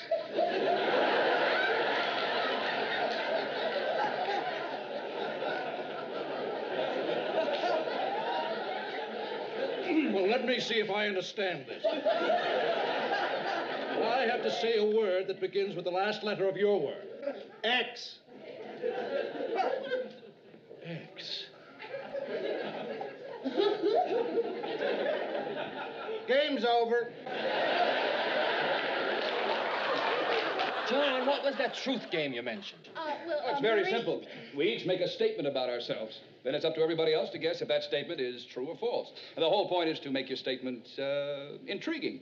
That way you get an idea of what people think about you. Remember, the whole point is to say something provocative. Let me try one. I think I'm in love with a person in this room. True.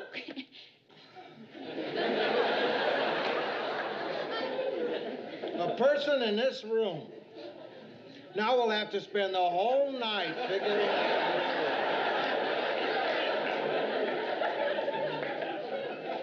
It's your turn, Mary. Okay. All right, my turn. I think that there is a person in this room who uses the word love like other people use the word hello. False. True. I didn't know this game could have ties. Let me try another. I'm seriously thinking of getting a divorce. John, no, you're not.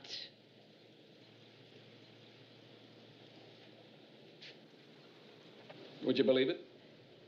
I'm usually good at this game. Boy, did she wipe you out pretty good.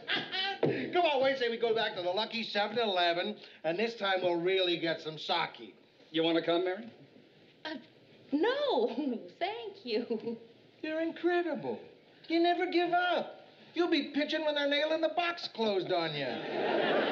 Marie Murray, thank you very much. Enjoyed the function. Thanks a lot. Hey, wait a minute. The game. It's my turn. Extra.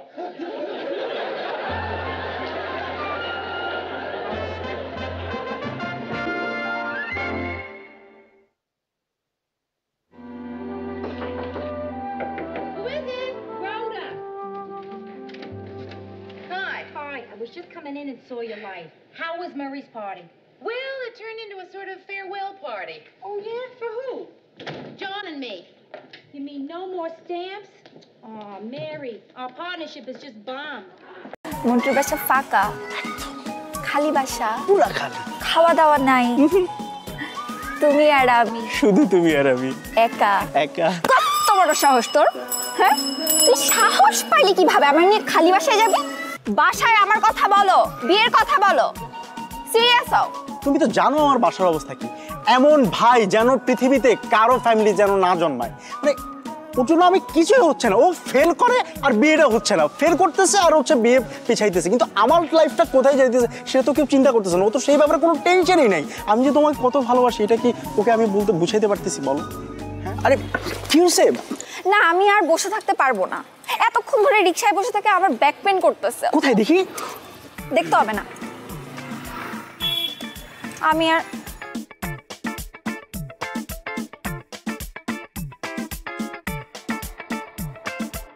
আচ্ছা, আশ্চর্য ব্যাপার, তোমার back pain হয়েছে তুমি আমাকে personally বলবা, সেই জায়গায় তুমি রিকশাওয়ালার সামনে বলছো, ব্যাপারটা কেমন না? তো কি হয়েছে দেখি? দেখতে হবে না, আমি বাসায় যাবো, আমার বাসার সামনে দিয়ে আসো।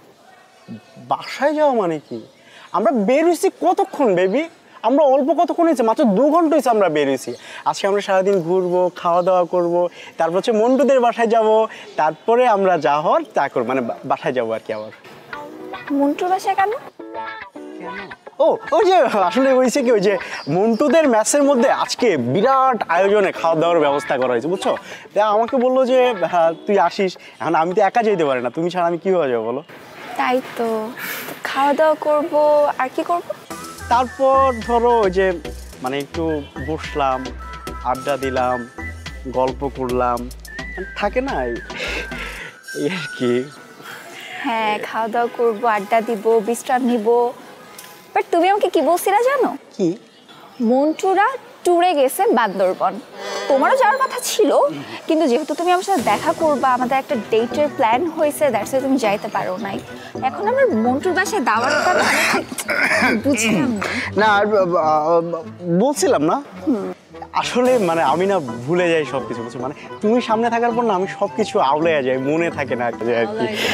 হ্যাঁ, আর তুমিও পিছলাই যাও। হ্যাঁ, না না কিছু বলি না, কি বলবো, কিন্তু মানে ব্যাপারটা হচ্ছে কি, আমার না একটা জিনিস নিয়ে খুব মন খারাপ হচ্ছে। মানে স্ট্রবেরিটার কথা শুনে না খুব মন খারাপ হইতেছে। কি মানে মানে স্ট্রবেরি, যে স্ট্রবেরি কি?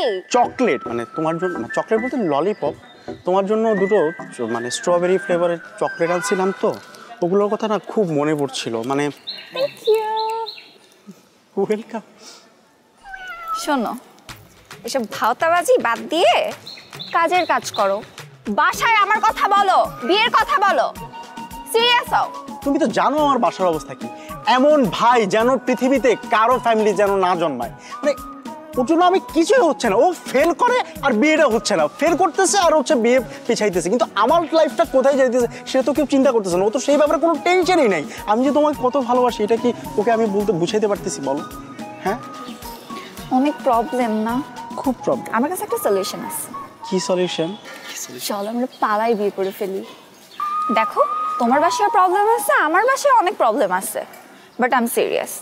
এসব বাসার প্রবলেম এত পাত্তা দিলে চলবে না। পালাই বিয়ে করে ফেলি। বেবি, তোমাকে আমি এই কারণে এত লাভ করি, তোমার ইন্টেলেকচুয়াল হাইট এত বেশি যে কোন দিন জানি তোমার সাথে থাকতে থাকতে আমার হাইটটাও 6 গিয়ে পৌঁছে যাবে। 6 কি? ফিট, ইঞ্চ নাকি সেন্টিমিটার? না না, ফিটই তো, ফিট। ও, মন্টু বাসায় নেই তাই না? না না, বাসায় নাই তো। তাহলে মন্টুর বাসায় আমরা যাবো কিভাবে? কারণ চাবি আছে তো আমার পকেটে। চাবি? হ্যাঁ। মন্টুর বাসা ফাঁকা, খালি বাসা, পুরা খালি, খাওয়া দাওয়া নাই, তুমি আর আমি, শুধু তুমি আর আমি, একা একা। কত বড় সাহস তোর, হ্যাঁ? তুই সাহস পাইলি কিভাবে আমার নিয়ে খালি বাসায় যাবি? তুই কি মনে করছস আমাকে বলবি যে চলো আমরা খালি বাসায় যাই, তোর সাথে আমি ফুরফুর করে চলে যাব? ঠিক আছে, না গেলে তো আর কিছু করার নাই। পিছলাইতেছ না? আসলে তুমি না আমাকে নিয়ে সিরিয়াস কিনা আমি সেটাই বুঝি না। আমি বাসায় একা একাই যাচ্ছি আর তোরে ললিপপ তুই খা baby baby lollipop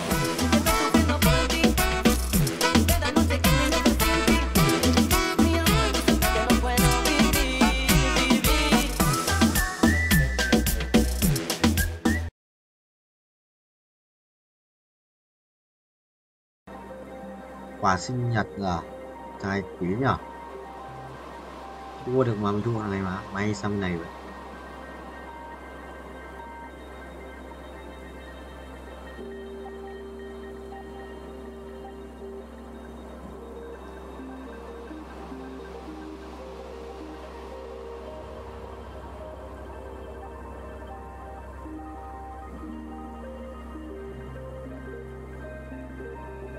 Ok, đấy, lại về đây đã tự di chuyển, đã thể di chuyển, đã thể chỉnh hai bên lên xong. Bình không vậy? Bình không vậy? Bình không thấy ơi, Bình không thấy ơi, Bình không thấy ơi, Bình không thấy ơi. Ai á? Chôn tao.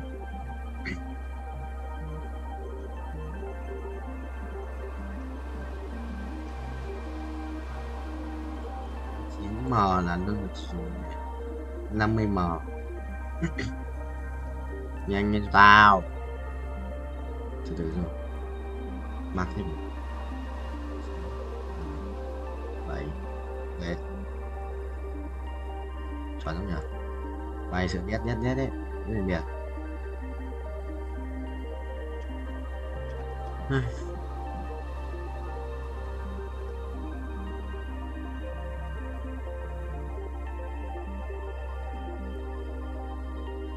Dậy đi. Hay à, mảnh rất nhiều mảnh nha, rất nhiều mảnh nha. Cung luôn mà, thôi xin cái mảnh lấy đồ chỗ ăn vậy. Thêm cái giáp máu nữa. Khiếp, mấy cái mảnh cũng hết sạch mà. Anh lấy mảnh còn lại.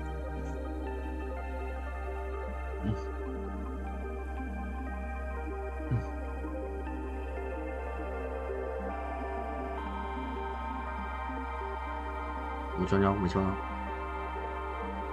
Mày cho anh không? Đừng chết nữa. Thằng Vũ vẫn đang nằm mà Dương.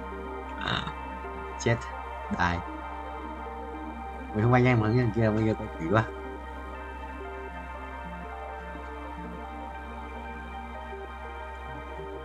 Nhiều đi quát à? Ai à? 200 lap không? 200 lap. 200 lap. 95 à? 195 lap à? Tính nhà 100 lap đấy. Wow.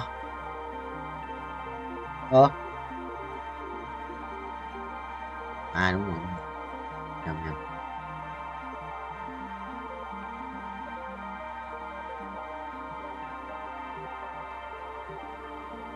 Yes.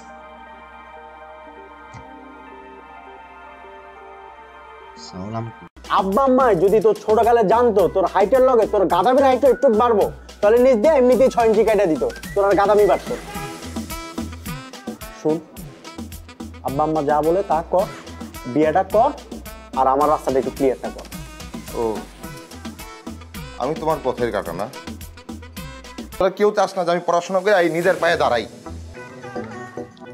তুই তো নিজের পায়ে দাঁড়াস নাই, তুই তো আমার কাঁধের উপর ভর করে দাঁড়ায় আসছিস।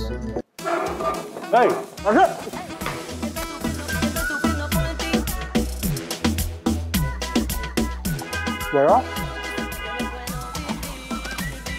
এই কি তোরা সকালবেলা এরকম কাঁদতেছিস কেন?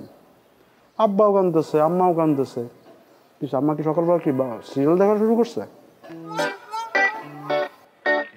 তাহলে কিছু চুরি হয়েছে বাসায়? কেউ মারা গেছে? কেউ কি মরার আগে হসপিটালে অ্যাডমিট হয়েছে? তাহলে কি হয়েছে? সবাই এরকম আয়োজন করে কাঁদতেছে কেন? বাবা মা বলতেছে আমার নাকি পড়াশোনার দরকার নাই, ধান থাকলে নাকি ধানের মাঝে চিটাও থাকে, আমি নাকি চিটা। হ্যাঁ, তাহলে তো ঠিকই বলছে। আর তুই কখনো দেখছো আব্বা আম্মা পোলাপানের সাথে মিথ্যা কথা বলে? ভাই কি ওই কথা কইছে? কইছে আমার 1 মাসের মধ্যে বিয়ে করা লাগবে। বিয়ে করে 9 মাসের মধ্যে বাচ্চা পয়দা দেওয়া লাগবে। মাত্র 9 মাস টাইম দিছে? তুই তো নির্ঘাত ফেল করবি। মানে তোর যে পড়াশোনার কন্ডিশন, তুই 9 মাসের সাথে তোর আরো মিনিমাম 4 মাস টাইম দেওয়া লাগবে, তারপর যদি 12। আকার দোকানদাররা অবশ্য নতুন যারা বিয়ে করে তাকে চেয়ার দিকে তাকায় থাকে 2 পয়সা ইনকামের জন্য। তোর দিয়ে সেটাও হবে না, তুই চিন্তা বাদ। হ্যাঁ বল। তুইও কি? আমি আগে সন্দেহ করছিলাম তুই আমার মায়ের পেটের ভাই না। মায়ের পেটের ভাই হলে তুই এরকম করে কথা বলতে পারতি না। তোর আমার না কোনো মিল নাই, না আছে স্বভাবের মিল, না আছে চরিত্রের মিল, না আছে তোর এই যে চেহারার মিল, গায়ের কালারের মিল, কোনো কিছু মিল নাই। বাইকটা শোন, আব্বা আম্মা যদি তোর ছোটকালে জানতো তোর হাইটের লগে তোর গাদামির হাইটটা একটু বাড়বো, তাহলে নিজ দিয়ে এমনিতেই 6 ইঞ্চি কাটা দিত, তোর আর গাদামি বাড়তো। শোন, আব্বা আম্মা যা বলে তা কর, বিয়েটা কর, আর আমার রাস্তাটা একটু ক্লিয়ারটা কর। ও, আমি তোমার পথের কাটা না, আমি তোমার জীবনের বাধা। তোরা কেউ আমার ভালো চাস না, তোরা কেউ চাস না যে আমি পড়াশোনা করে এই নিজের পায়ে দাঁড়াই। তুই তো নিজের পায়ে দাঁড়াস নাই, তুই তো আমার কাঁধের উপর ভর করে দাঁড়ায় আসছিস।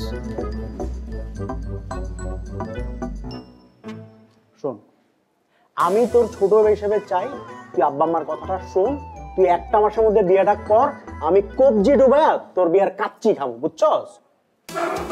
এই আসো।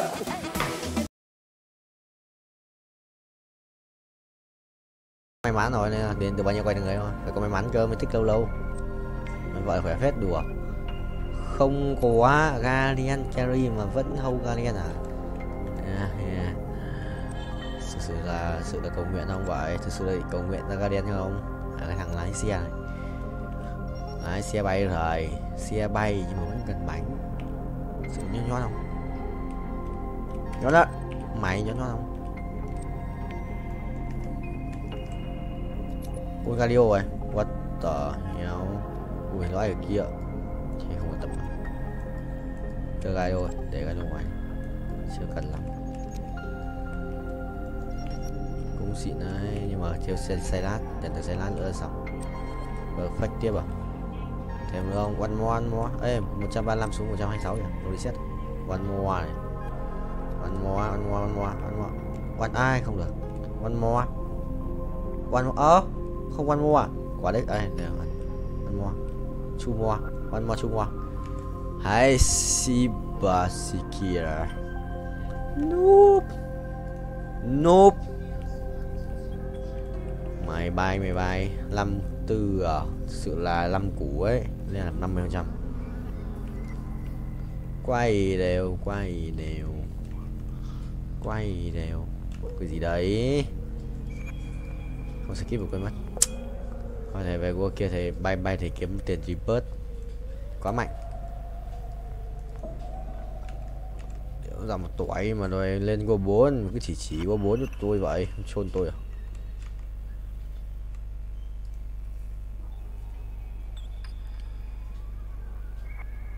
Vẫn thắng à? Sửa bay là tỷ vong. Anh ác quỷ rồi, hóa ác quỷ rồi. Từ ngày em đi anh hóa thành ác quỷ Ride a Car Simulator. 22 củ à? Anh sẽ bay được tầm 400 củ, 450 thì mới lên cấp tiếp theo được. Sửa bình chỉ linh ấy. Nhanh mà nhẹn, ui bay nhanh đét, tốc độ sửa vua. Tốc độ sửa vua ấy, tốc độ sửa một đẳng cấp Pro VIP. Chuẩn không vậy? Thắng là không vậy? Rồi còn mỗi con cho gát sẽ làm chi? Còn mỗi cho gát làm chi? Cho gát 2 mũ thích nghi à? Làm chi? Ui thổi đau phết, đùa. Ê, nó thắng được cái cút đấy. Ê, nó thổi chết Zone này. Không chết được. Có 2 cái mũ kia đéo chết được. 2 mũ đấy chỉ là kích thêm sát thương phép. Xong rồi. Quả chém mới là của mình rồi, chắn luôn. Đi chợ 100 máu bốc lửa. Đồ Zone này, cái cục đấy sự xịn không? Ban lan chắn à? Đồ cổ này. 15% hút báo chủ sở đồng minh được đấy. Cái ui mất lắc rồi. Con những cục kia, con cục kia, con cục kia, con cục vàng. Lấy một cục vàng đi. Rồi, trở lại cái này. Ha ha. Sorry. Mày bay cao. Một lần bay được tầm 40 triệu. আজকে যদি আব্বু আম্মু যদি আমারে যদি বলতো যে সাকিব তুই বিয়ে কর তাহলে আমি এই লইটে বান্দর তুই চুপ থাক তুমি তো মোর বন্ধু সুরজ রে চেনো মোর মেলা দিনের পুরানা বন্ধু লোকটাও ভালো বিশ্বাসী আর তার মাইয়া যে খারাপ হইবে হিয়া কিন্তু মোর বিশ্বাস হয় না আমার ওই দোস্ত সুরজ রে মুই কথা দিছি তার মাইয়া আয়সার লগে আগামী মাসে মগো পোলার বিয়া দিমু তা বাবা তুমি কি কর আলহামদুলিল্লাহ রাস্তা ক্লিয়ার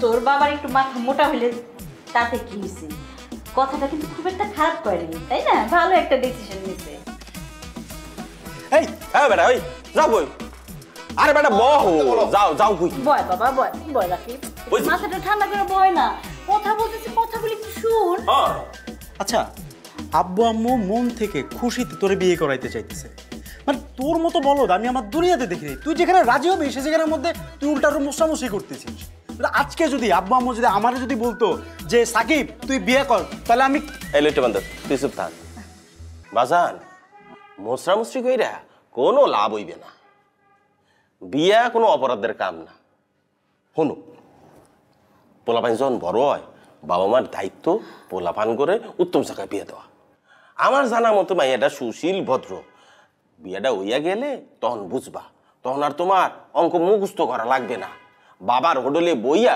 ঠ্যাংয়ের উপর ঠ্যাং তুলা খাবা অসুবিধা কি অনেক অসুবিধা আমি বিয়ে করবো না আর তোমার বিয়ে দেওয়ার ইচ্ছা হলে তোমার ছোট ছেলের সাথে বিয়ে দাও ওই যে আয়সানা কি নাম ছোট ছেলের বিয়ে দিয়ে দাও তার সাথে আমি পড়াশোনা করব আমি পড়াশোনা করে পাশ করে আমি হায়ার স্টাডির জন্য ইউনিভার্সিটিতে বিদেশের ইউনিভার্সিটিতে আমি পড়তে যাব আমি বিয়ে করব না আমি পড়াশোনা করব বাজান দিল্লি বহু দূর ওদিকে তুমি তাকাইও না লাভ হইবে না ওই মাইয়ারেই তোমার বিয়া করতে হইবে ফোন নাম্বার নেও কথা কও দরকার পড়লে দুজনে দেখা সাক্ষাৎ করো সিন পরিচয় হও আগামী মাসের যে কোনো দিন তুমি কত মোর এককানি কথা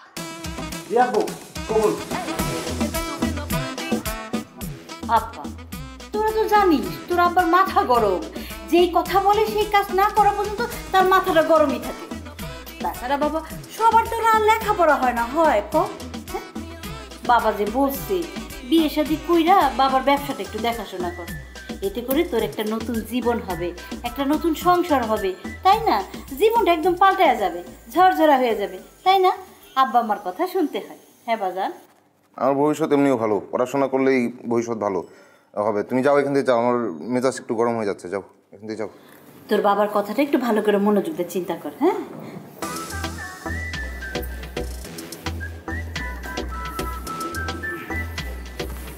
ভাইয়া জীবনে বহুত অঙ্ক মুখস্থ করছো এবার জীবনের অঙ্কটা মিলাও এই যে উস্কো খুস্কো গালগুলো আছে না চুলগুলো আছে না ওগুলো সেলুনে গিয়ে ফেশিয়াল টেশিয়াল করে একটু মানুষ হও বুঝছো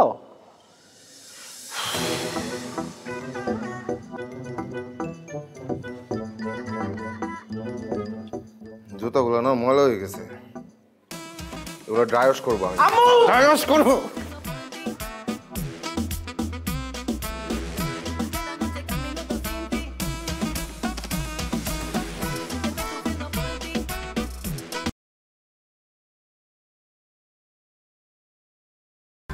Một video 1 ngày 5 tháng 7 2024 bên chia link let's go boy mấy cái bài viết cho các em xem nhé.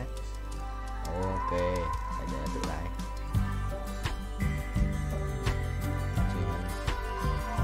anh sẽ khiển một chút mình sẽ kiếm 50 củ để 50 củ để luôn tiếp lên chiến sĩ nhất đây nếu lái được thẳng quá trốn mua lái thẳng rồi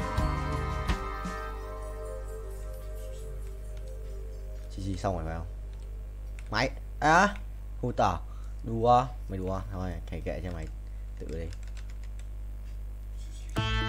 chuyển thuyết tăng trưởng mày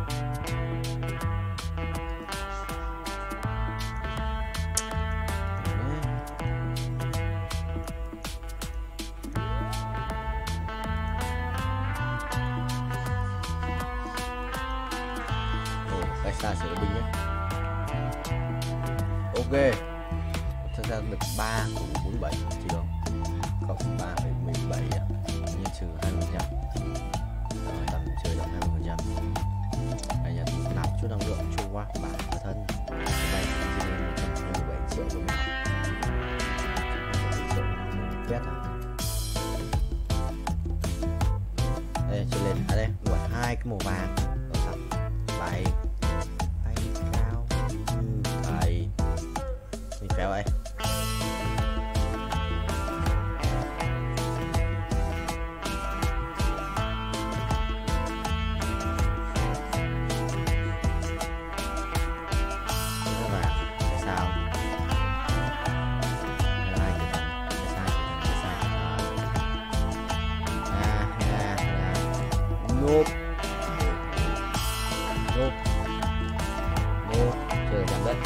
Xếp thằng này quỷ à, ác quỷ đô ba đùa tao cái này nó là thủ đoạn rồi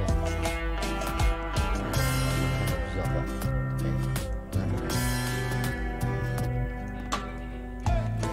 chết rồi cái gì 2 phút hơn của pháo mày cộng 10 cho thầy.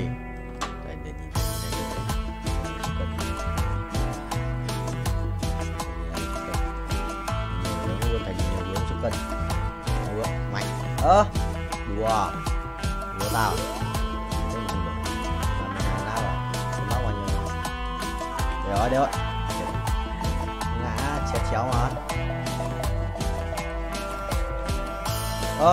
thêm không được 16 lao ও তুমি ডরাইছেন? ডরাবো কেন? মাগের এরকম আটকা মায়া মনের সামনে চলে আসলে তো একটু চিন্তা লাগেই। আর কালকে আবার তোমার মামার সাথে চ্যালেঞ্জ বইলা আইসো শেষবার মতো চুলদারি আশ্রয় আসতে। শুনেন, কালকের খেলায় আপনি হারবেন। বাবা কনফিডেন্স দেখছো মেয়ে। যদি না হারছেন তাহলে কিন্তু বললাম এটা দিয়ে আমি আমার হাতে আপনার নাম লিখুন।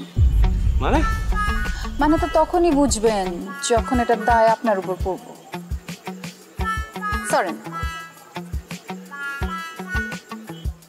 আরে ভাই নাম লিখবা মানে কি মুসিবতে বললাম, জিততে না পারে এখন 2 নাম্বারই।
কি করছিস? এটা কি করলি তুই মামা বলতো? শেষ পর্যন্ত ওই হাবলু মামার কাছে। সরি বলছি তো, মিস্টেক হইছে। আর এটা খেলা না, খেলাতে হার জিত থাকি। এই কথা তুই বলতাছিস? 3 বারের চ্যাম্পিয়ন নিলয় বলতেছে এই কথা, শেষ পর্যন্ত খেলায় হার জিত থাকেই। হ্যাঁ বলতেছি, এবার হয় না আগামীবার হইব। আর শোন, আমাদের না বয়স বেশি হয়ে গেছে, ঠিক আছে? এখন এটা জুনিয়রদের করা কাম, আমরা অনেক সিনিয়র হয়ে গেছি। এই দাঁড়া জুনিয়র হ্যাঁ কোন অ্যাঙ্গেল ওই হাবলু মামার তোর জুনিয়র মনে হইলো কত দেখি? এই কথা শোনার পরে ওই হাবলু মামা সানফ্লাওয়ার তেল মাইরা ঠিক ঠিক করে হাসবো। তুই এমন একটা কাজ করছিস মামা, এলাকায় মুখ দেখানোর মতো অবস্থা থাকলো না। টাকা দিতেছি, একটা কাজ কর, বোরকা কিন না পিন্দা ঘুরতে থাক, ঠিক আছে? এলাকায় মুখ দেখাই তুই না। দাঁড়া দাঁড়া দাঁড়া, আমার মনে হইতেছে কেউ তোর তাবিজ করছে। তুই কখনো তো এই কথা বলার ছেলে না, কি হয়েছে কত? কোনো তাবিজ টাবিজ কিছু না। আর শোন, আনোয়ারের রহিম বাবুর ছেড়ে আনতে পাঠাইছিলাম, কই হয়? ভাই আসসালামু আলাইকুম ভাই। ওয়ালাইকুম আসসালাম। আনোয়ার কই? ভাই পাটায় কই জানি গেল গা ভাই? কামটা কি হলো ভাই? কালকে গেমটা এটা গেলেন? দাওয়া হইছে, কাজের কথা আসি। লাইলির পার্টিতে কাচ্চি করে দিব। না ভাই পারুম না, মাফ করে দেন ভাই। আপনার লেগে আমার জানা আছে, রুমাইয়ের লেগে আমি ভাই কাচ্চি বাচ্চি রাখতে পারবো না ভাই। কি কই? রহিম ভাই মাথা ঠান্ডা, মাথা ঠান্ডা। তোমাদের ছাড়া হইব না তো বিষয়টা। এমন কাচ্চি খাওয়াই ফিরবো মনে করো 7 দিন যাতে কেউ বাথরুম থেকে বাইর না হইতে পারে। বুঝছো না বিষয়টা? পারো না? যাও এবার রেডি করে গিয়া যাও তাড়াতাড়ি।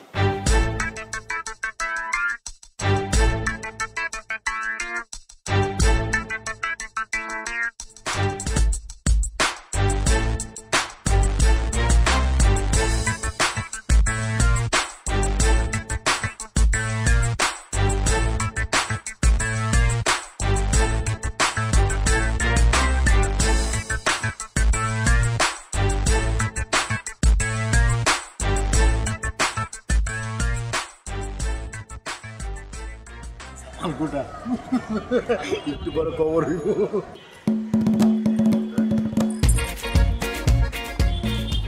তোমরা আমগুলোকে বইতা। আরে আমরা তো খাবোই, আগে আপ্যায়নটা করে নেই। পুরান ঢাকার ট্রেডিশন তো আপ্যায়ন করা, কি মামা? এই তো দুষ্ট লাইনে আইছো, এরকম লাইনে থাকলে তো কোনো সমস্যা হইতো না। খুব তো কইছিল খেলার কথা, এখন বুঝছো খেলা কি? এখন একদম ক্লিয়ার মামা। আপনার একটু কাছে দিই। আলু দেই, আলু আলু। না না আলু না, গোস্ত দাও, গোস্ত দাও। এই যে গোস্ত দেই। অনেক মজা হয়েছে। এই লাইলি দাও, লাইলি দাও। আলু ল ল ল ল লাইলি ল। তুমি লই বানি। খাইতাম মজা তো। তুমি একটু খাও। সবাই আমগুলোকে খাইতাম। আরে খাবো তো, খাবার তো আছে। আমগুলোকে খাও। আরে মামা খান তো। আছে কিছু লাগলে বললেন কিন্তু। মজা হয়েছে। আসলে না, তুই ল, গোস্ত ল।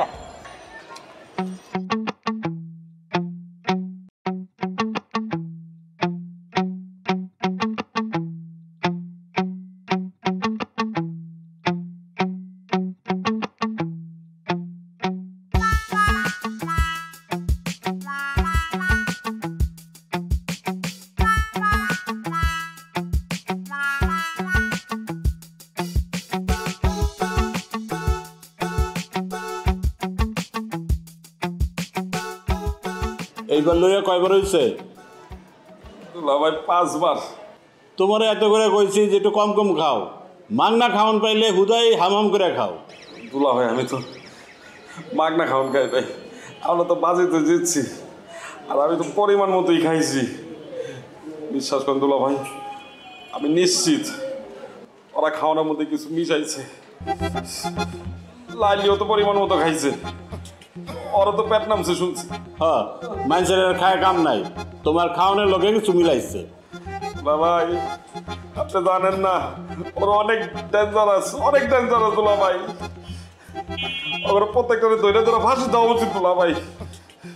আমি খালি একটু সোজা হয়ে দাঁড়াইলি, তারপর দেখেন আমি রাজপথে নামবো, রাজপথে নামবো, আমি আন্দোলন করবো অগো ফাঁসির লিগা। যাও যাও, তুমি তোমার কামে যাও, আমি তোমার লেগে কেড়ে বয়ে থাকো। আপনি একটু বহান ভাই।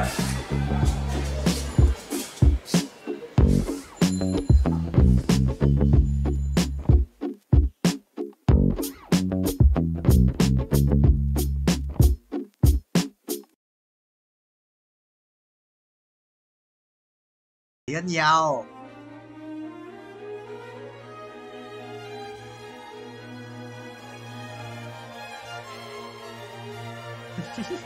Bố của con.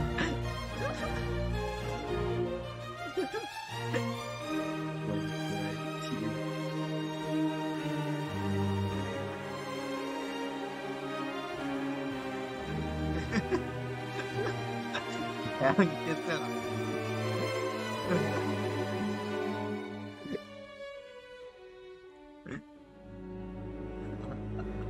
Giật cơ mà không tao quay về phòng. Suy game. Cuồng đao Sojin à? Thôi đánh điểm bài Zanna phát nhỉ? Zanna của tao đâu? Bắn Zanna rồi à? Ô, Zanna đâu nhỉ?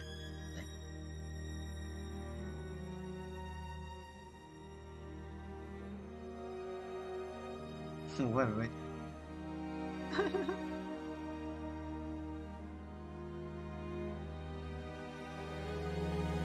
Nhiều cực à? Nhiều cực.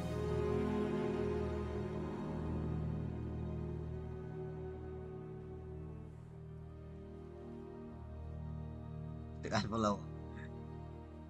Thế à? Gà gì? Gà đi á? Gà đi ở qua. Ai à? À, để trứng à? Gà để trứng à? Ai à, càng ấy.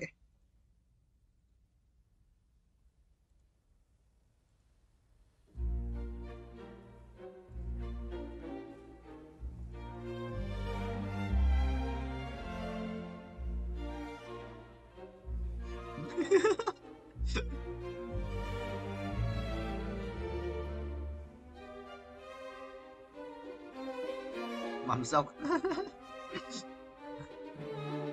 Ôi bố.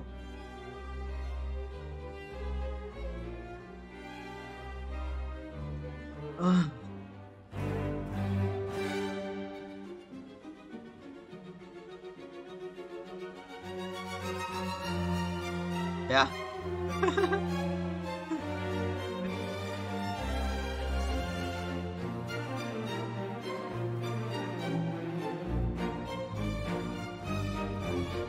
Hết ông xa rồi, giờ hết ông xa rồi. Giờ không khác rồi, không khác.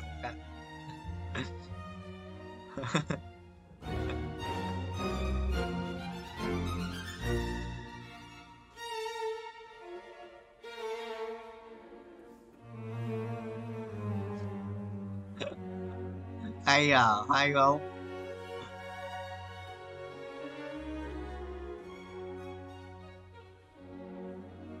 Quy Trâm Anh.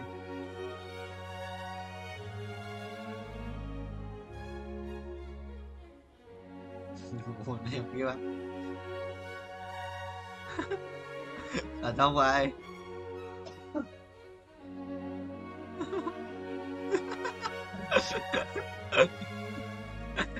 Thua.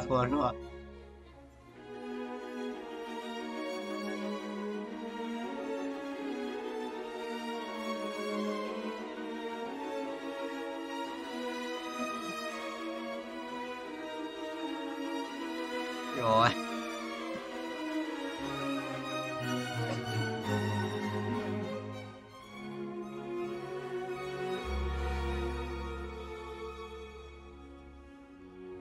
Phải. Ý lợn nhỉ?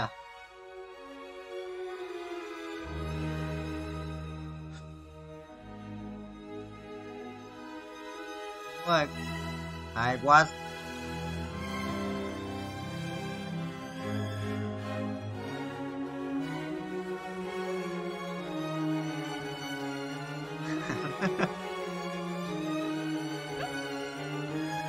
Bài kia em nào không chết được thuốc sức mày không?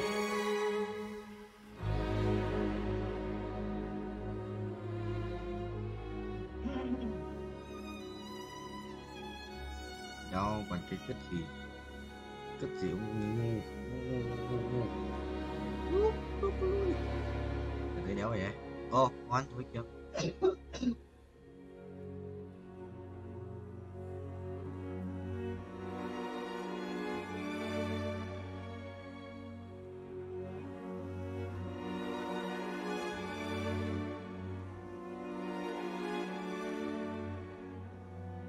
Chi lui. Vì ta thiệt 1 tỷ vàng, cái thằng Phan 1 tỷ vàng.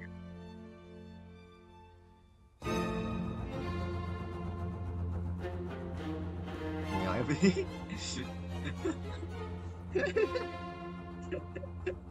Anh cũng FPT à.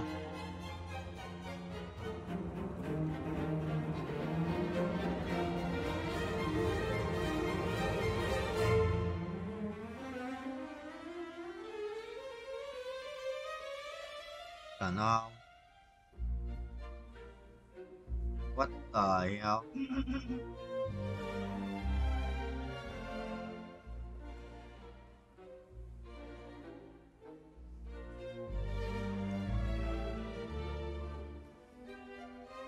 Thằng mày nói gì với tao ấy?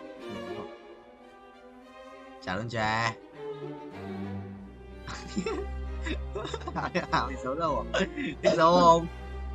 Thích xấu không?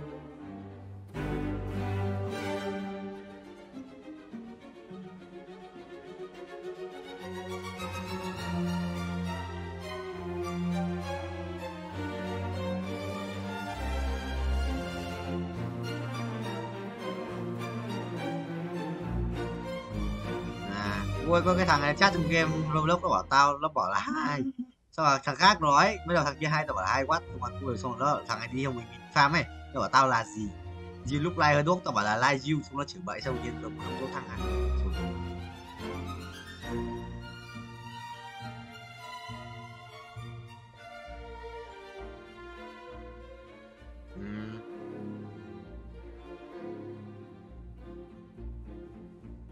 Mà con Huyền thi Huyền học mấy cái quốc tế mà broccoli ơi. Mấy cái quốc tế mà.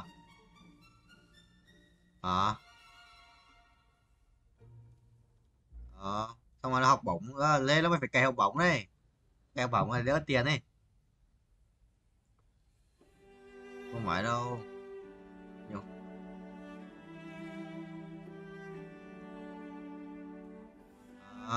không phải em ơi, cũng có nhiều chuyện đấy. Thôi kệ Hoàng Dũng đi, kệ Hoàng Dũng đi. Coi có tập đoàn đúng không? Anh thực sự là nhà sử dụng Huyền cũng nhiều chuyện, một chút nhiều vấn đề đấy. Anh biết mà, anh biết nhiều hơn Cường ấy. Không em ơi. Mai anh kể, thôi bao giờ sang nhau anh kể nhá. Bye bye broccoli. Chuyện mà chuyện này tao đánh giá tao không được biết đâu. tao nghe từ một người tâm sự với Huyền. Huyền biết đấy là ai rồi. Biết ai luôn đấy.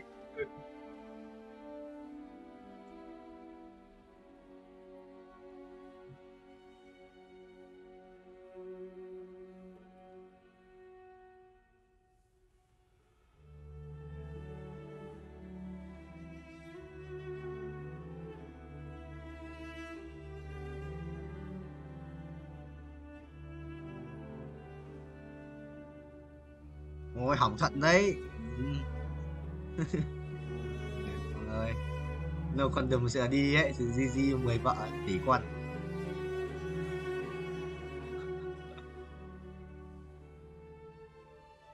Lâu Condom mà đi chơi như thằng Long ấy thì có mà ra phả hình chuồn.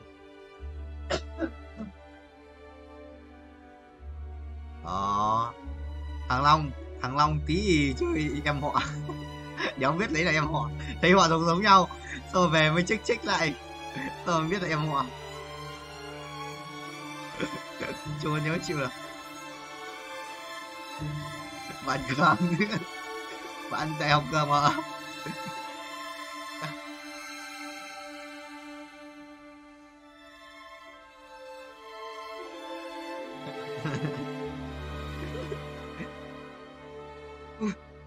Ui, lại sử binh chí linh ấy. Rồi nhót nha.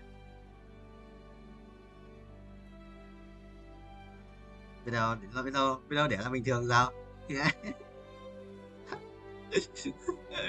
Quý à.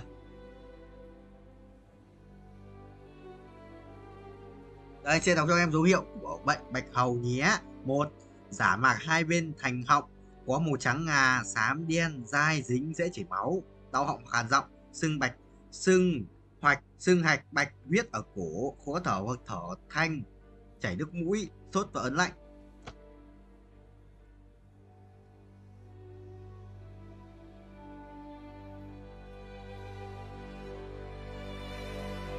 Thôi 20 lên rồi đi một thẻ vũ ạ. Thẻ mà thật.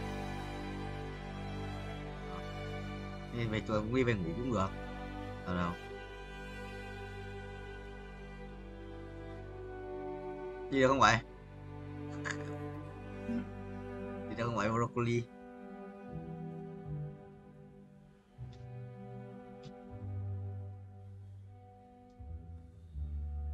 Nanh à, nanh nó cũng nào.